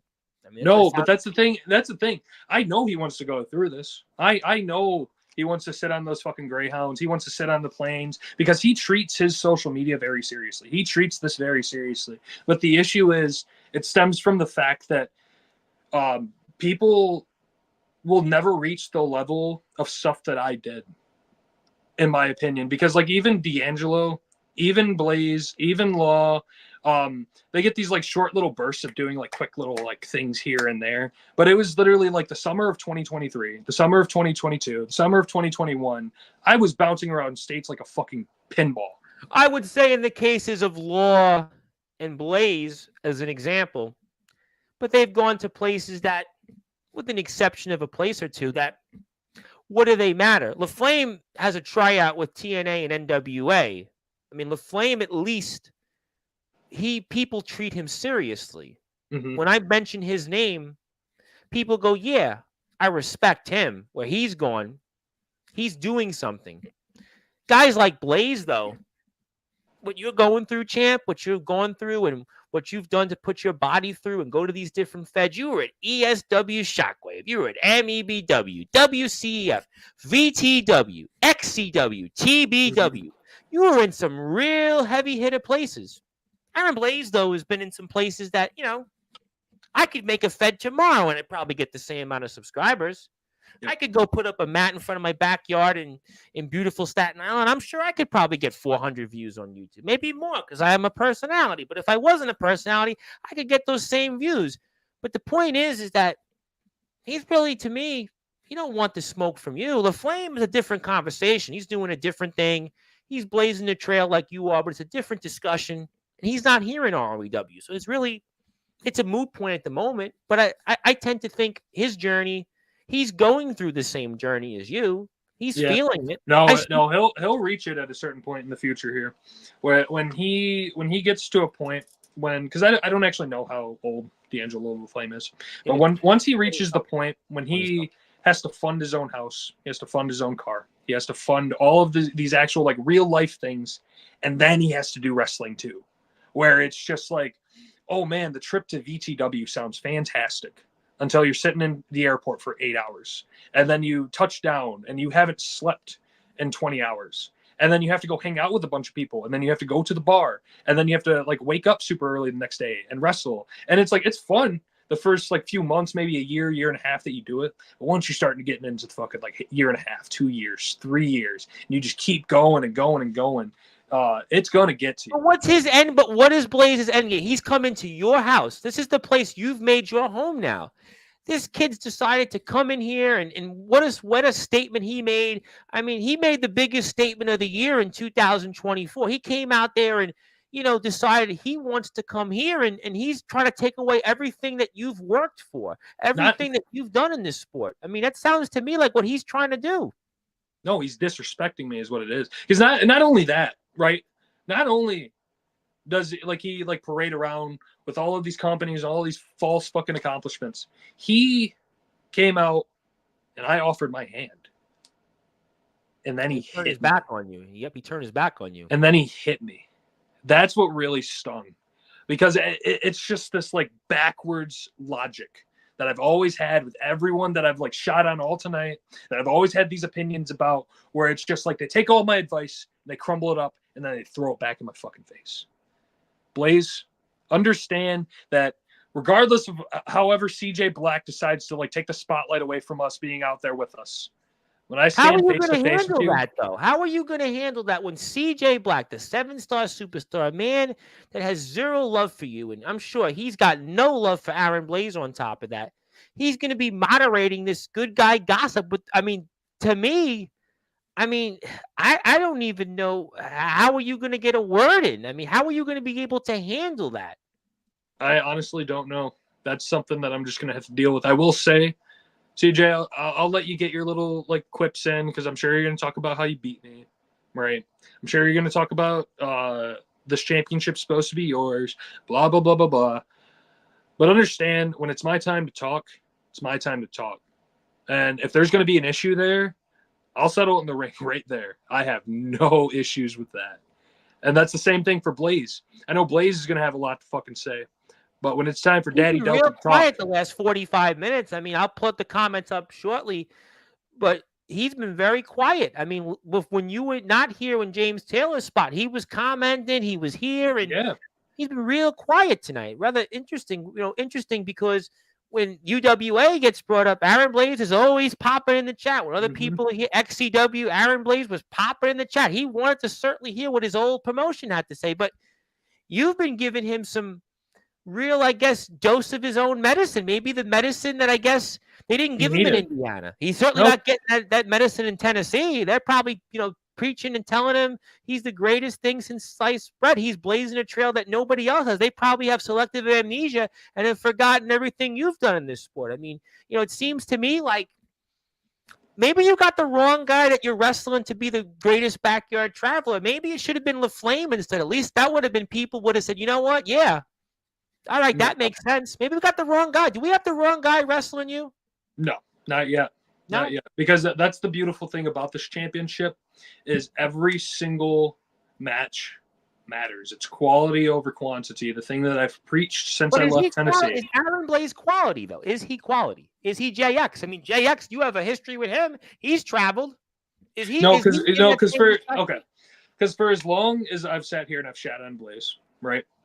He is a big fish in a small pond. Every single time he's gone to all these butt-ass companies and he's had all these opportunities, people are tuning in for Aaron Blaze. It's just unfortunate that he came here and people tuned in on Sportswire. I won't lie. He comes here, and the one time he was here, people tuned in. There's no question about it. I won't disagree with that. Yeah. So I don't view this as just some like wasted title defense, some opportunity. This is perfect for storytelling. This is all I've ever wanted, because as much as I sit here and I talk shit on it, you look at it from a different angle, right? You get a kid who, for all of his life, has loved wrestling. He's traveled all over the country to do it, regardless of the quality of companies that he's gone to. And he gets to go face to face in a proper company with proper editing, and it actually gets uploaded in ROEW, where he goes face to face with someone he used to watch as a kid. He used to be a commenter in my comment section. He believed in everything that I did, enough that he was able to sacrifice his own money to get on a Greyhound and go to Michigan and walk through those curtains, and unfortunately hit me in the face, but hit me in the face, and he has an opportunity at this world championship right here, right? And regardless of how much I have these opinions of him, I want it out of criticism that I want him to get better. That's what I want from this match. I want this match to be something special. I want every single match, every single chapter of these defenses to be something. You had two of the greatest matches in the history of the Backyard and the Underground this year, and CJ Black, it's a 7-star match. You're a part of it. And JX, I mean, I'm going to give you the certificate before we sign off and get to comments. I put the match in the Hall of Fame. That match is in the Hall of Fame of Sportswire. It's the first match to have ever been in the Hall of Fame. Today is ROEW Day. I think this is the greatest week in ROEW's history. Yeah, but you've wrestled some amazing opponents of late. And can Aaron Blaze, can he live up to those pressure of those opponents? I mean, you've wrestled CJ Black multiple times. You've wrestled guys like JX now.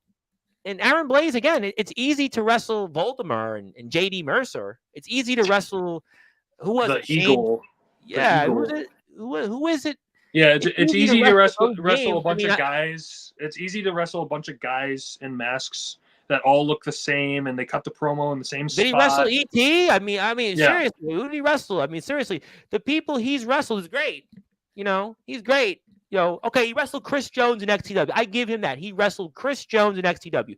You didn't get the Chris Jones, but you didn't get Chris Jones of 10 years ago. I completely agree with you. And you didn't get the Chris Jones in his heyday. You got Chris Jones now, who's feuding with Brady Branson. You didn't get Chris Jones of years ago, but you still got Chris Jones. But the point is, points taken, is that he's coming up against you, and you just wrestled, again, pound for pound.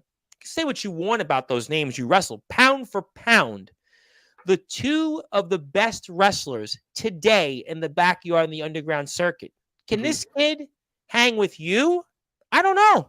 I don't know that question. That's something we have to see. And I'm not going to talk him down because there's entirely the possibility that I completely underestimate him. And he's an underdog that no one's ever seen before because no one's tuned into CBW before. And he just somehow manages to pull the miracle on 34th Street. And he's able to hit me with a burnout, and I lose my championship. But that's the wonderful thing about it, is you're going to have to tune in to find out. Oh, we're going to definitely tune in to find out. I have a lot of people that do want to sail, and I promise to get them comments. Before I give you the certificate, I have to get to them because people really have been fired up. And there's so many people here still. They were so happy to see you tonight. Anytime you're here, it's a big deal because you don't come here often. So let me get to people because I promised I would get to them. Let me get to comments. Okay, here we go.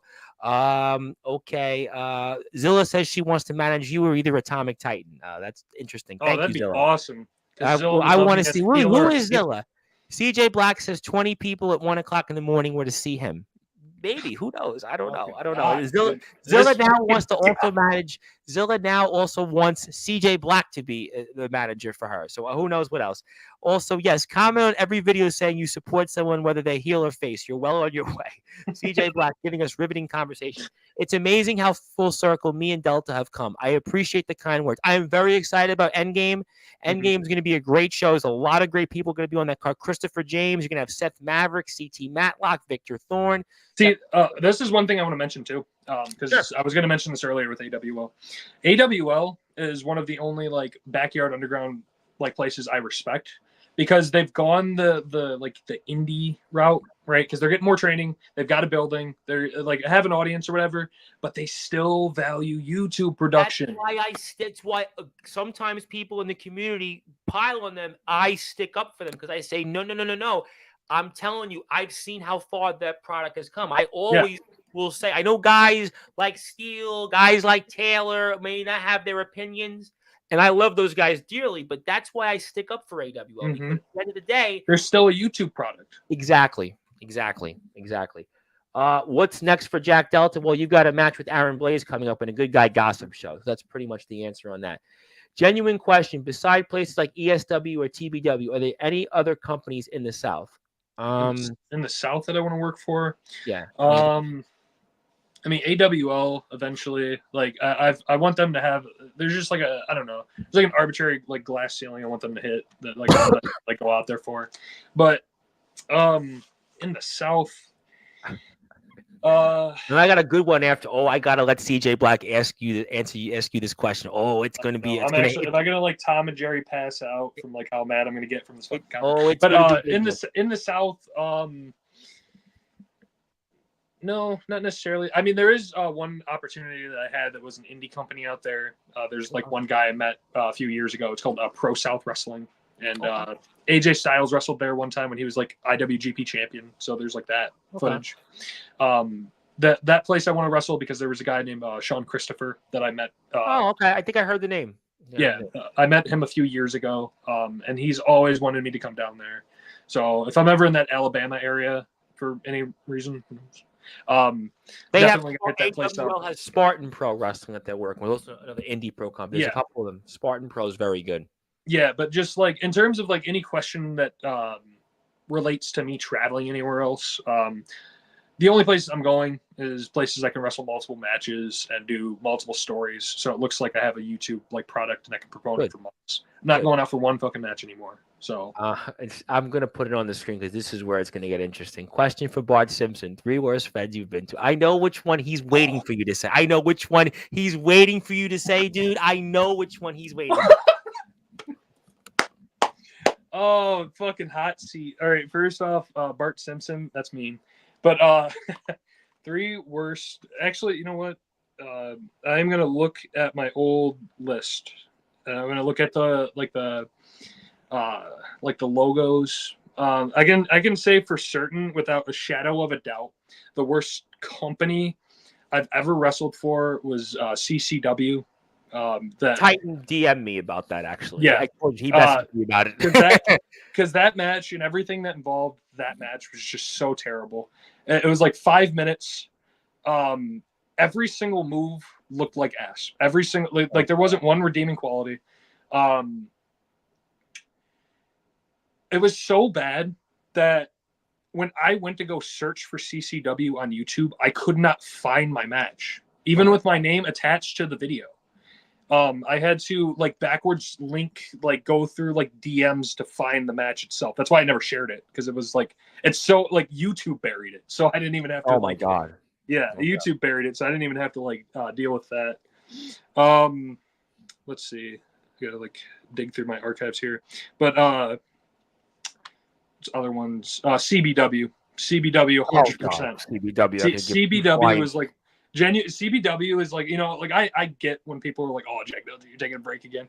CBW, every single time I went there, I got home and I'm like, damn, I really don't want to wrestle anymore. I've got to be honest, that might be, if I were to say companies on this platform, leave aside like the knucklehead, like Triple W thing, but like I think if you asked the Sportswire usuals what their least favorite company, that would probably win it. Like, no, it's just the production for it. I don't understand how the production for it is so fucking bad. It's like the person who records it has what's the handshaking disease? Parkinson's. It's like the person who fucking records it always has Parkinson's. Some of these companies, I don't get it. Like the VHS quality and the cloudiness. I just don't get it. I just don't understand how difficult can it be. I mean, you know, I have Legendary Backyard Wrestling coming on tonight, and their video quality is like really damn good. I mean, like it's not that difficult. I don't get, like Ace Reed has great quality. I mean, I don't. Yeah, you know. And they somehow sit there and just butcher it, dude. And it just makes it so unwatchable and so terrible to be like a part of, to say. And then UWA, I knew that one was coming. Yeah, I knew that was coming. I knew that one was coming. I knew that one was. I will say they have to improve the video quality. The video quality, I told Aaron this evening, and I love the guys, but I mean, I'm actually trying to be very, which is unlikely, but the guys have been, I can't say a bad word about them.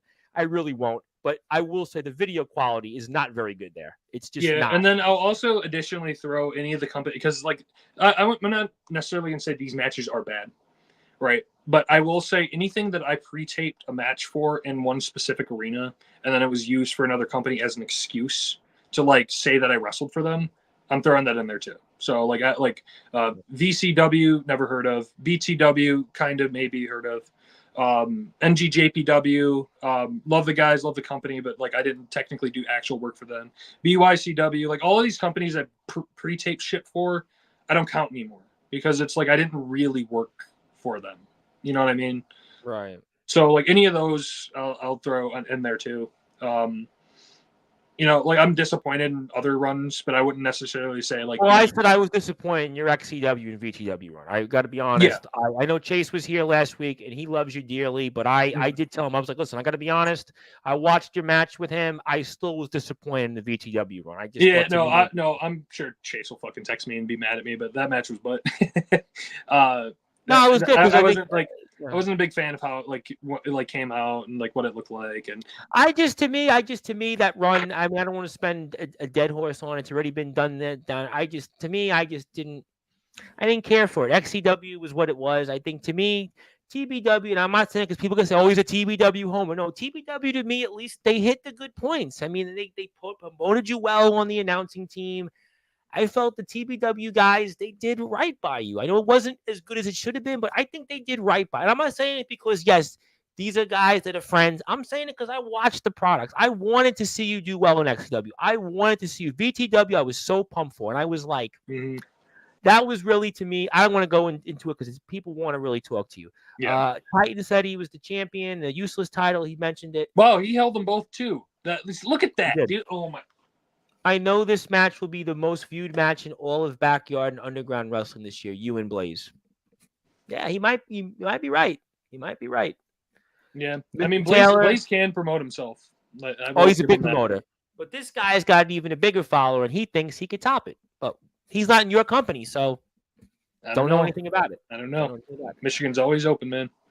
Oh, I'm sure that James Taylor knows who D'Angelo the Flame is. They actually were in a locker room. They were at the Resurrection TBW show last year, so they know each other. James was in the locker room with them.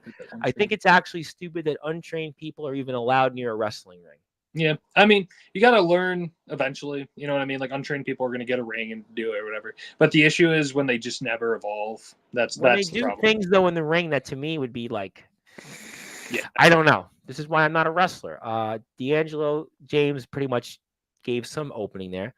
And that's Julio when he comes out for his entering. Yep. And James is happy you're letting it rip. For real, Delta, I held that Heritage and CCW title at the same time. Want to say hello to Scorpion the Assassin, one of my friends. He likes all my posts on Instagram. Scorpion tells me what I'm doing. He's one of the, I got to say, Scorpion's all right by me because he tells me what I'm saying. He tells me what I should be thinking about. So cheers to him.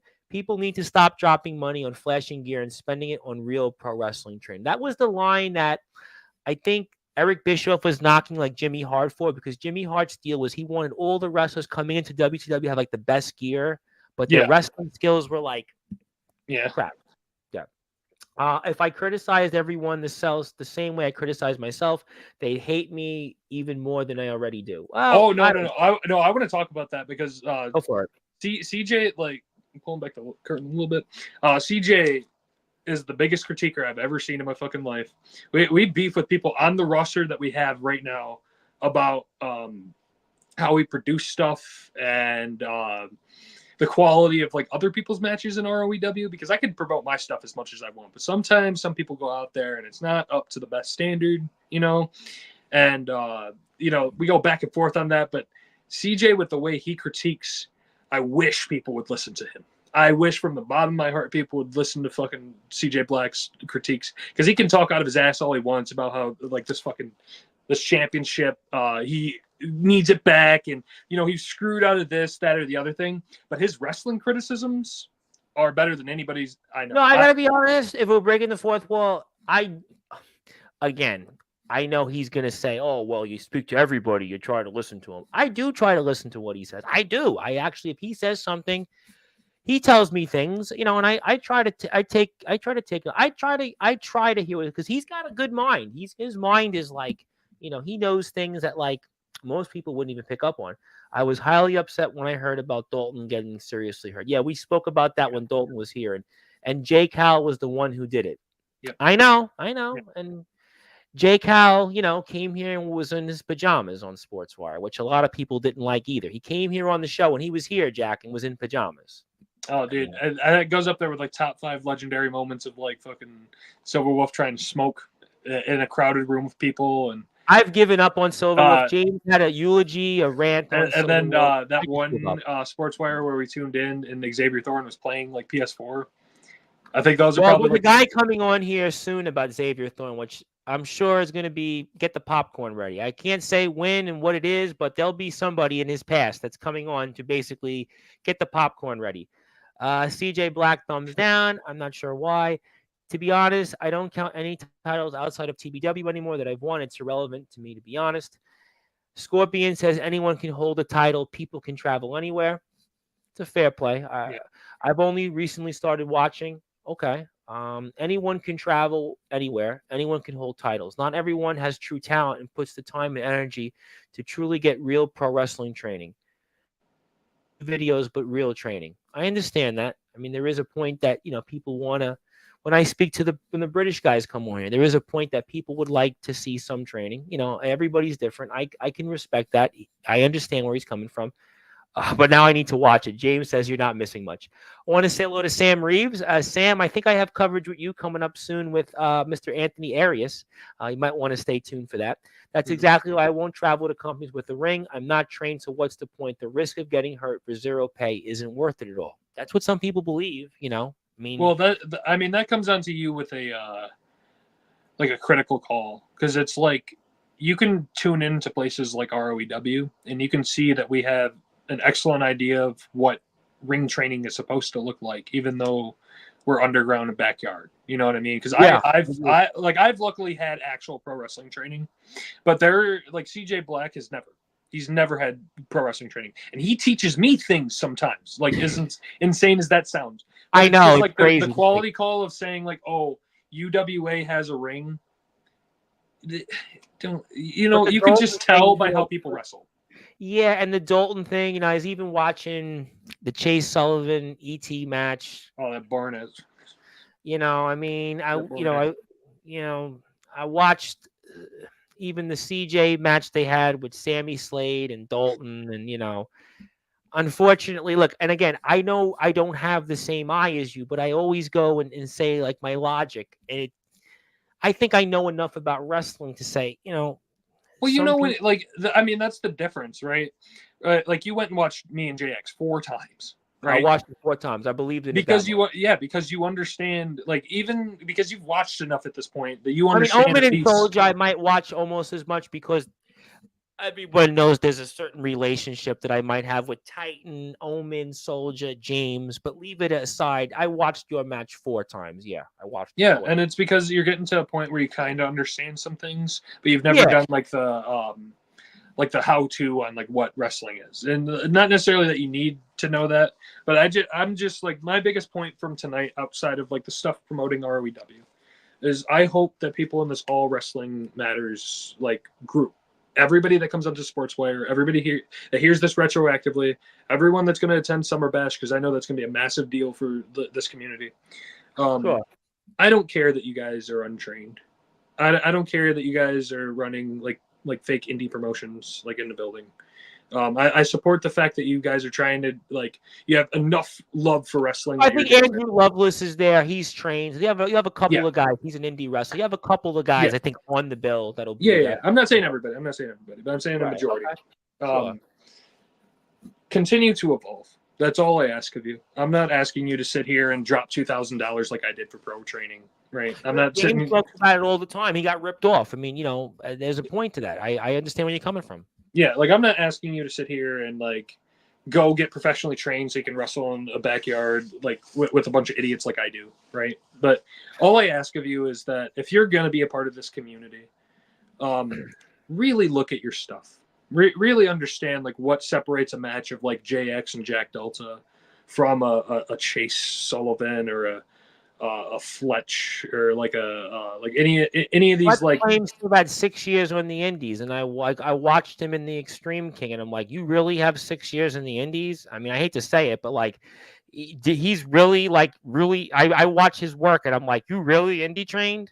Yeah, that's what I mean. Like there's just so many people that like they just think that they're involved enough, or enough people like them, or they get into a position of power far enough that like they're owed something.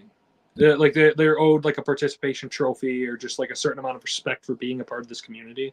And I say to that, you have to earn your spot in this community if people That's actually what wanting to work Osiris with you. was saying on Sunday's show. He talked about it. You were there too. He talked about that there, are guys and there are other guys. There's separation, and I think that there is a valid point to tonight. What you said, I think for some people it might get turned off, but I think it's refreshing when guys like you come on here who have meant so much to this sport. I look at it like, be honest. Thank you for speaking up. I think that, like even Chase Wakefield spoke last night. Some of the things I don't know what I thought. Other things I thought, okay, he's got a Mhm. reason to speak. I think to me, that's why this platform is what it is. Because I do think you're right. I do think that there are people that are here in the movement, and I think they're here. And I don't know what their abilities are. There are other people that are here, I think, because they truly have skills. They want to do something special. There are guys that are in the movement because they're friends with certain people. Yeah. And I understand. I work in the world of politics. I understand how it goes. I get it. I know how it works.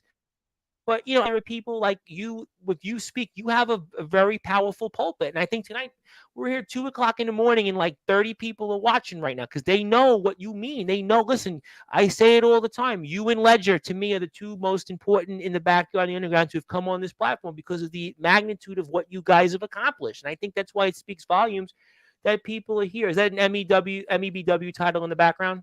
Yeah, actually, I can show you that real quick. Sure. I'm just running through comments. Not a big deal. No, I got you. I actually have two titles in the background hanging on my wall.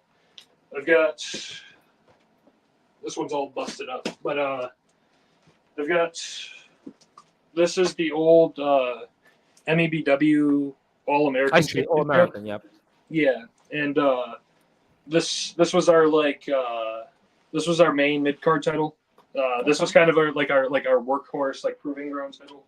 Things really busted up, but when MEBW ended, everybody kind of split off, and everybody got their own titles. But then the second championship, this green one, big reflection. It's really busted up too. Kind of represents me and my body. That's why I like it so much. But the international championship, it's a green belt. That belt has been around America. It started out in Alabama, and then so then it went from Alabama to Georgia to Nebraska, back to Alabama to Michigan. Wow. Yeah, and so the point of that title was there was a company ages ago called ATW, this Alabama Trampoline Wrestling. I think it came up in one of those shows. It actually maybe Tilly mentioned. I did hear the company's name. They still kind of run. They kind of weird in the indies and stuff. They do their own thing or whatever. I still like those guys. I don't talk to them much, but ages ago I went down there and I wrestled for them. And the point of me winning that belt was it was going to be my traveling belt. It was going to be my internet championship like LaFlame has. But years before he did it. But what ended up happening is the run never got aired because of how botched the airing for the stuff happened. So I never won the title, so I couldn't parade around with it. So, but I still own it. So it's just kind of hanging on my wall now. Interesting.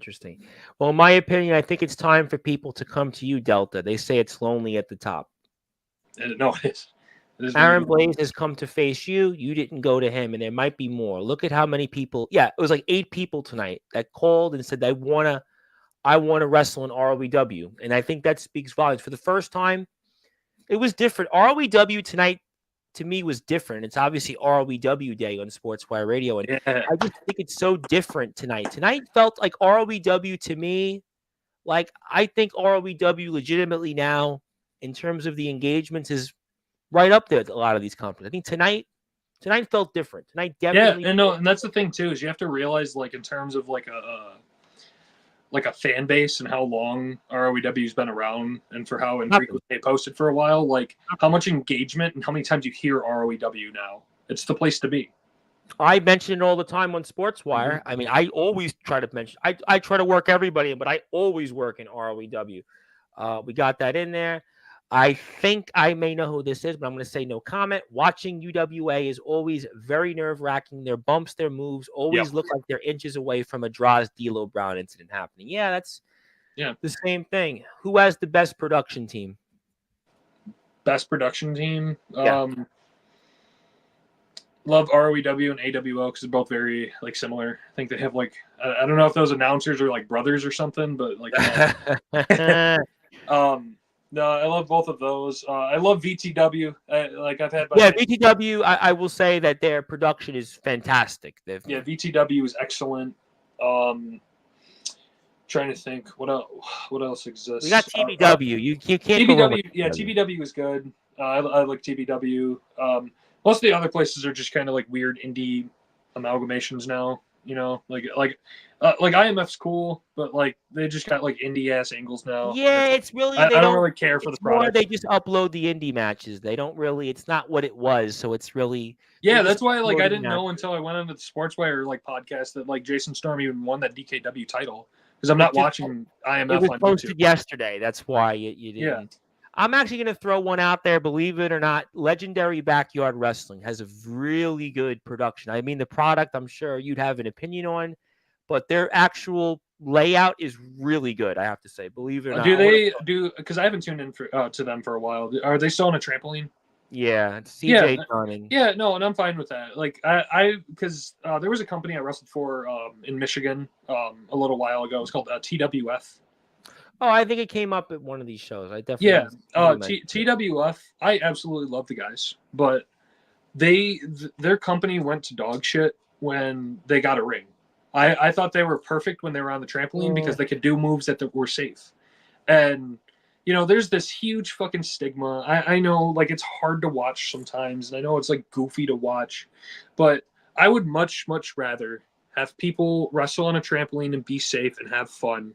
Well, that's get a ring. I gotta be honest. That's what they do. They go out there. It's all fun stuff. They even shot a cinematic match. They're like, I really like them personally. CJ Junt's a good guy. You know, he's trying to really help out with the Nexus. I have their guys come on here. I really think. And I'll always have an appreciation for people like that because everybody always like you know. They get so like caught up in wanting to be a part of the community that they see all these people with rings and they think it's gonna like further their like wrestling knowledge and further all this stuff. But literally, like the most fun part of this is like actually hanging out with the people at the tapings and like and I think that there are companies that have that, and I think that that's why I would throw them in there. I'm sure that we'll talk about that for the next 2 months on Sportswire. How you doing, C Money? Got a big victory over CJ Black. Very big victory for him. Yes. What's up, C Money? I got a good one from James.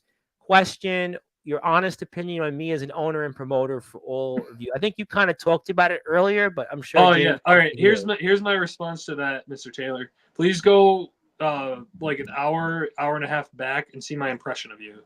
I know because it involves you. You're gonna like click that fucking YouTube button. Back. You're gonna find it. And that's my honest opinion of you. So, and want to say hello to the only 3-time Hall of Famer in Sportswire radio history, Mr. Justin Parsley, Jack freaking Delta. Yeah, Justin, good old Justin Parsley. By the way, I don't want to spoil it, but you'll probably see him on Monday. You'll probably see him Monday night. Stay tuned. And you'll probably see him Thursday night, actually. You'll probably see him a lot, actually, because of Summer Bash. You're going to see him a lot. But yeah, no, I love me some Justin Parsley. That's definitely one of the best connections and like things to ever come out of XCW. Love Justin Parsley. Love him so much. He's actually the bridge right now to XCW coverage. So I have to say, actually, I'm happy about that because a lot of guys there actually are really good guys and they want to be here. And I'm happy that we can have that there. That's a good one. Thank you for reminding me about that. ATW is an underrated one. Thank you. I think we talked about that. You mean Dak Ryan? He's been wanting to come watch a show. Oh my God, that is such a deep cut.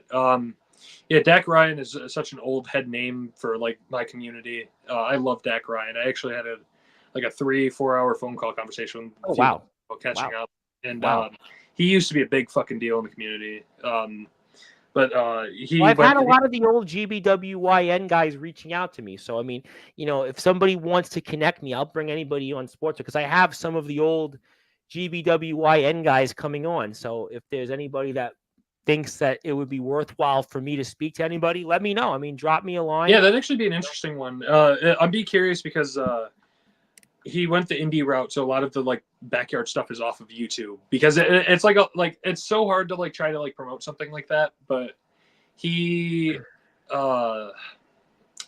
how do I word it? He meant a lot back then. And Well, does anybody out there? I'm sure I have Mr. Hardcore coming back again. Copper Dragon speaks to me. There's other contacts I have that are coming on this month in July. So I yeah, offer it out there. I'm open to anything I could do.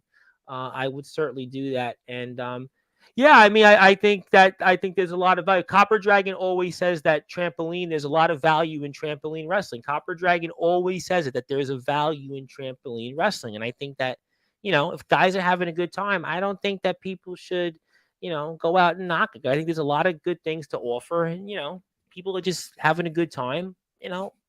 God bless. But was little A there? What was little A there? I don't know, maybe.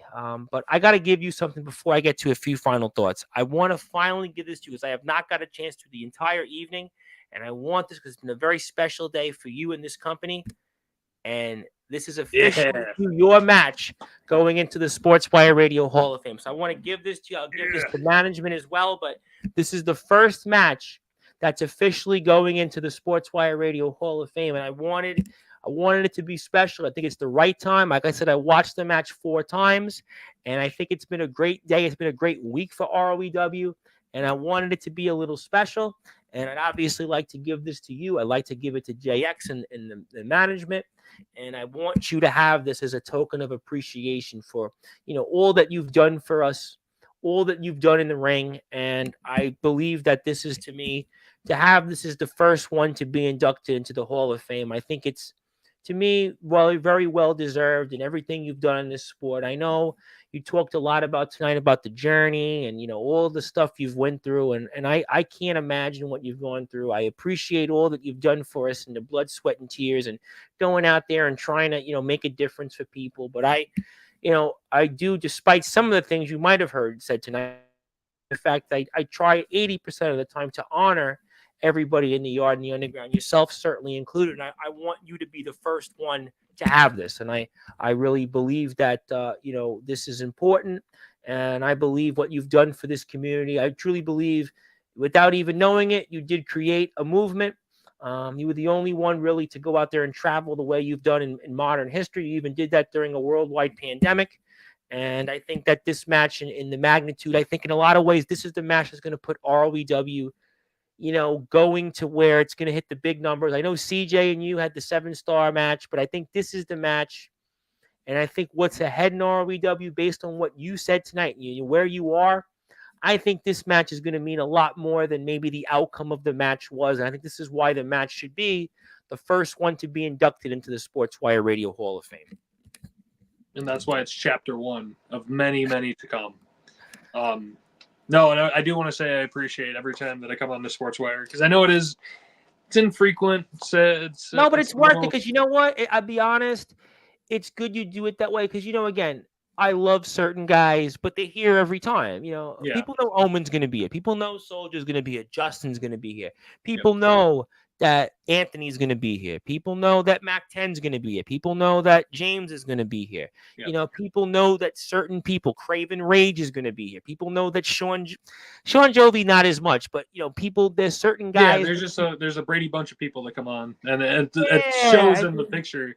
It does look like the Brady Bunch. When guys like you come on here, Jimmy Controversy comes on a few times. Gabe Sayers, by the way, who's gotten really big. LaFlame. I think it's really it's a big deal. There's certain people, there's this aura, and I think that you are one of these guys in the backyard. And when you come here, Titan's been here a lot. I would say Titan, I throw it in the same category. Titan and Josh, I mean, they're in the same category with, Omen, Soldier, the rest of the usuals. But it's guys like you, guys like LaFlame. I would say Jimmy Controversy, Gabe Sayers, when they come in, certain guys that's there's a mystique in the backyard and the underground that come here. We don't see you often. So when you come here and speak, it doesn't matter if it was 2:00 in the morning, I'm here, Yeah. No, and that's one thing. I will 2 notes. One, I do appreciate every time I come on here. It's I always set the standard of a new type of certificate, because it was the first time I came on here, I got my own day. You got the day. Yep, you got the day. And then and then it's now I set the precedent for the matches. But no, the other thing too is there's always there's something so weird about like my audience that follows me, that a lot of them are vocal, right? A lot of them will like message me and say that they've seen my stuff, but there's just this weird I always allude to it on social media, but there's just like ghost audience that like always watch and hear what I do, but they never interact with any of my stuff. So it's like I always get this weird like extra bit of like numbers of like people. I never know who they are. They never interact with my stuff. They never tell me that they like tune into my stuff, but there's just always that extra little boost of people. It's always so strange. Well, I think it's great that you're here. I think that you mean a lot to the community. You're always here. I know you watch these shows. I know you tell me what they mean, but I think that like it's good. Listen, I don't ask you to come on. When you want to come here, the floor is open because I know you're a very important person. And I think that when you are here, there's a magnitude to it. There's certain people I think like when they want to be here, like you, Jimmy Controversy. I think, the Tribal Cheese, RP Davis. There's certain people like I don't ask because I know that when you want to speak, it's a magnitude. LaFlame's another one. LaFlame, because I know he's traveling. I don't want to ask, hey, you want to come on every day? Because guys want in here every day, but I don't think it's like, Aaron Blaze, I think will become a guy like that because he's been here once. He'll be back again. But like certain people, I just think you mean that much to the community. That's why, guys are up right now at 2:00 in the morning. He's got a show tomorrow in Alabama. He's here with you. James Taylor was supposed to be in bed, but said, he had to go and watch the show tonight. Guys that wanted to be here, like they're here because you mean so much to people. You just mean, I can't stay enough. I could be here. Oh, wrong. There we go. Wrong thing I wanted to remove. I wanted to take this back on the stage. But the point is like, I just think that you mean so much to people. And I think that that's why people are so loyal to you and, what you've meant to this sport. I can never do enough to thank you No, I appreciate that audience. I appreciate everyone tuning in, especially this late. Because like I knew it was not necessarily a risk, but it always is interesting. Well, for me, I'm up anyway, but I'm sure a lot of these people here, I don't really sleep much, but a lot of these people, I'm sure, probably would like to be somewhere else. But I think the magnitude of you being here, I think it means something to people. And, before I get to closing thoughts here, I want to ask you then, do you have any final words for Aaron Blaze? Final words. Final words for him. Final words for Aaron Blaze. Aaron, I can't iterate this enough in words. I know you're probably going to see this on social somewhere. I'm glad you finally made the trip. I'm glad we finally have a place where me and you can work magic in a ring, and it's going to be viewable on YouTube. And we're not going to get stinted because of fucking terrible bookers, terrible companies, or anything of such. But I hope you know that, for every dream match that exists, it's a dream match for one, it's a nightmare for another. Because the second we actually step in the ring and the bell goes off and it's time to actually wrestle and reality sets in that you're standing in the ring with Jack Delta, regardless of like how much you want to try to shit on my name, you are in trouble. That's my final thoughts. Ooh, boy, what a way to end quite a day on Sportswire. And if you even want to buy a Jack Delta shirt like mine, get the updated one, T Public page. And if you wait, you get a discount, $16. And apparently we had to void that checkout. Forgot to add your win bonus from the finance department. C Money will be no money if I ever see him face to face. Interesting, Mr. Titan. Now, that's an interesting comment. Somebody in a different promotion there. I thought he was my hardcore king, worried about Manny Cobra, but he talks about somebody else there. That tells you what an evening it is. And C Money even says, Titan, you'll be bowing down to me if we ever see face to face. Interesting. I tell you what, this is what, ladies and gentlemen, this shows you that ROEW, the landscape, before we sign off, the landscape in the backyard in the underground wrestling circuit has changed dramatically in the past week. ROEW now is on the map. ROEW now is a place that everybody is eyeing for potential gains, for potential places of employment and potential wrestling matches, such as the likes of our champion, the reigning defending, the most important champion right now in the backyard in the underground wrestling circuit, the man that holds the prize that nearly 10 men tonight have wanted a shot at. And that is the outsider, Jack Delta, the most important champion, the greatest traveling wrestler in the history of the backyard in the underground wrestling circuit.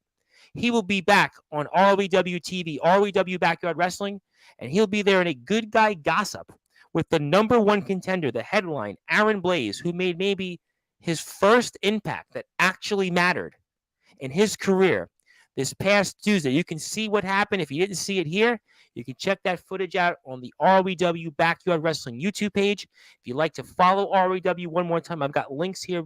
And also, to confirm one more time, it's ROEW Day on Sportswire Radio. And Jack Delta is technically a two-time Sportswire Radio Hall of Famer because his match is the first one to be inducted into the Sportswire Radio Hall of Fame from the historic Weekend Warfare. And maybe the greatest underground and backyard wrestling show today, one of the greatest, and certainly 2024 match of the year, Jack Delta JX right up there, greatest one in history right up there, and the first one. They always remember the first. That's the first one to be in the Sportswire Radio Hall of Fame. Those are Jack Delta's links. Go out and follow this man. Mr. Delta, you've said a lot. You've pretty much said everything that anybody could ever have imagined. I turn it over to you and give you closing thoughts. Is there anything else you'd like to say before we sign off for this very memorable evening in ROEW history? Firstly, obviously, I want to say thank you for every single person that tuned in tonight for the Sportswire podcast. Every single word, every single criticism, every single thing that I've ever said is partly due to you watching this video, every video I've ever been in, giving me all the support, regardless of how tired, regardless of how beat up I am, traveling the country, going to all of these places and getting the experience to share with you people, hopefully telling a story, hopefully letting you people tune in and see the different types of stories and ideals and ideologies and different people I get to work with and all of these different arenas, all of these different places. I couldn't do any of this without all of you guys. Whether you're a backyard wrestler, whether you're Zilla, whether you're Zilla. Yeah, Zilla. But I appreciate you from the bottom of my heart. You know, no matter how many times I get tired of it, I always like when I'm down, beat in the middle of the ring, and you know, I take moves that I probably shouldn't taking, like a fucking Styles Clash, and I get hit with that move, and I think like, man, that could have been the end of my life. I think, man, I'm really doing this for all of the people across the years and years and years of supports through Instagram and Facebook and YouTube and Snapchat and all of these different places. You guys have given me a platform to be myself when I don't have the opportunity to do that sometimes. So I appreciate you guys for that. And then other closing thoughts.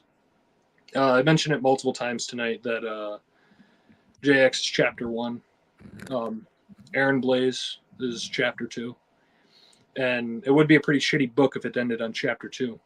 But all of the all of the people that tuned into the James Taylor one, tuned into this one, I hope you know that ROEW's doors are open for anybody that's willing to get in a car, get in a Greyhound, get on a plane, and more importantly than this championship, more importantly than the YouTube channel itself, because I don't care how many fucking views I get at this point anymore. I care about the people that tune in for the stories and the matches that I produce. So anybody that were in any of these chats, anybody that supports me across any social media, if you are a wrestler of any degree of quality, unless you're Silver Wolf, I hope you come out to ROEW and we can work some magic together. I hope that I have the opportunity to work with as many people as I possibly can before I lose this championship and I'm gone. So those are my closing thoughts. I hope you're not going anytime soon. So I'm hoping you keep this championship for the next 20 years. But I do want to point out. You want a Mr. Judgment reign from me?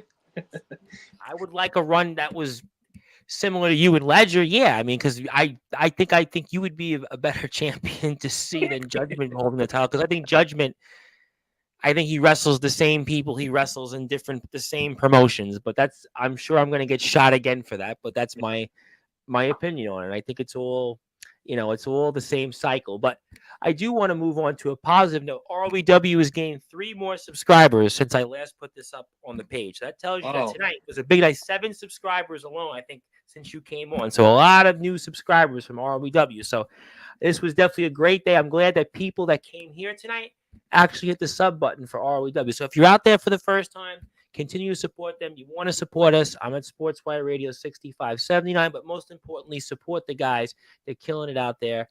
And do you bow down and respect your hardcore king? I don't know if you're going to bow down to anybody right now, but also Tomic wants to say thank you, Zilla, and I support you no matter face or heel. That has to be the comment of the night. I can't wait. Can we get merch for that? Can we get merch for that? I don't know where we'd put that, but I'll tell you what, I'll think about it because people actually ask me, do you have merch? And I'm like, nah, I mean, I have it, but I like to buy other people's. But I'll tell you what, we'll think about it. But I will say, I can't wait to win Titans in your chair next week because he's going to basically be facing the same things. But it's been so awesome to have you. I can't thank you enough for the time you've been so generous with tonight and sharing your opinions and talking about everything you want. I know you're a busy man, so I obviously want you to go back and continue to keep doing what you're doing. Such an honor to have you on this platform again. And thank you for everything that you've done for this sport. I can't say enough what it means to have you here. And I look forward to seeing you whenever the next time may be. And keep up the great work. Congratulations on all the success. And I just want to say that there wouldn't be any movement without someone like you, sir. So I look forward to seeing you here very soon. And congratulations on being a part of the first match to be inducted into the Sportswire Radio Hall of Fame. Thank you, Tom. There's quite literally nothing else I could possibly say. I don't have much more I could say. I don't have much of a voice. And Zilla's in every TBW premiere. Check out next week's show. But this was Jack Delta. He is the ROEW World Heavyweight Champion. You will see him coming up at Face Off coming up next Friday. ROEW, you'll see him in a Good Guy Gossip with Aaron Blaze, the headline, the #1 contender to the ROEW Championship. You can follow Jack Delta on Instagram at Jack Delta 1999. Also, ROEW Backyard Wrestling on YouTube, TikTok, Instagram, also TeePublic, ROEW page to buy merchandise like mine, but get the updated shirt because that's what really matters. My name is the Reverend Tom Bryce, your voice, figuratively and literally, where all wrestling matters. I'll be back here tonight, 8 o'clock Eastern time with the Wilster of Legendary Backyard Wrestling, and at 11 o'clock Eastern time from Big Man Cam's company, All Legendary Wrestling. That'll be Judas. I'll have Judas, and you'll see him, and I'm sure Big Man Cam will be lurking because they're wrestling each other there the next day. But until then, thank you so much, everybody, for your support. Good morning, good afternoon, good evening, wherever you are. On the #1, the Liberation that is Sportswire Radio. I bow down to my ROEW World Champion. That is none other than Mr. Jack Delta. Thank you, everybody, and I'll see everybody later on Sportswire Radio, the only platform where all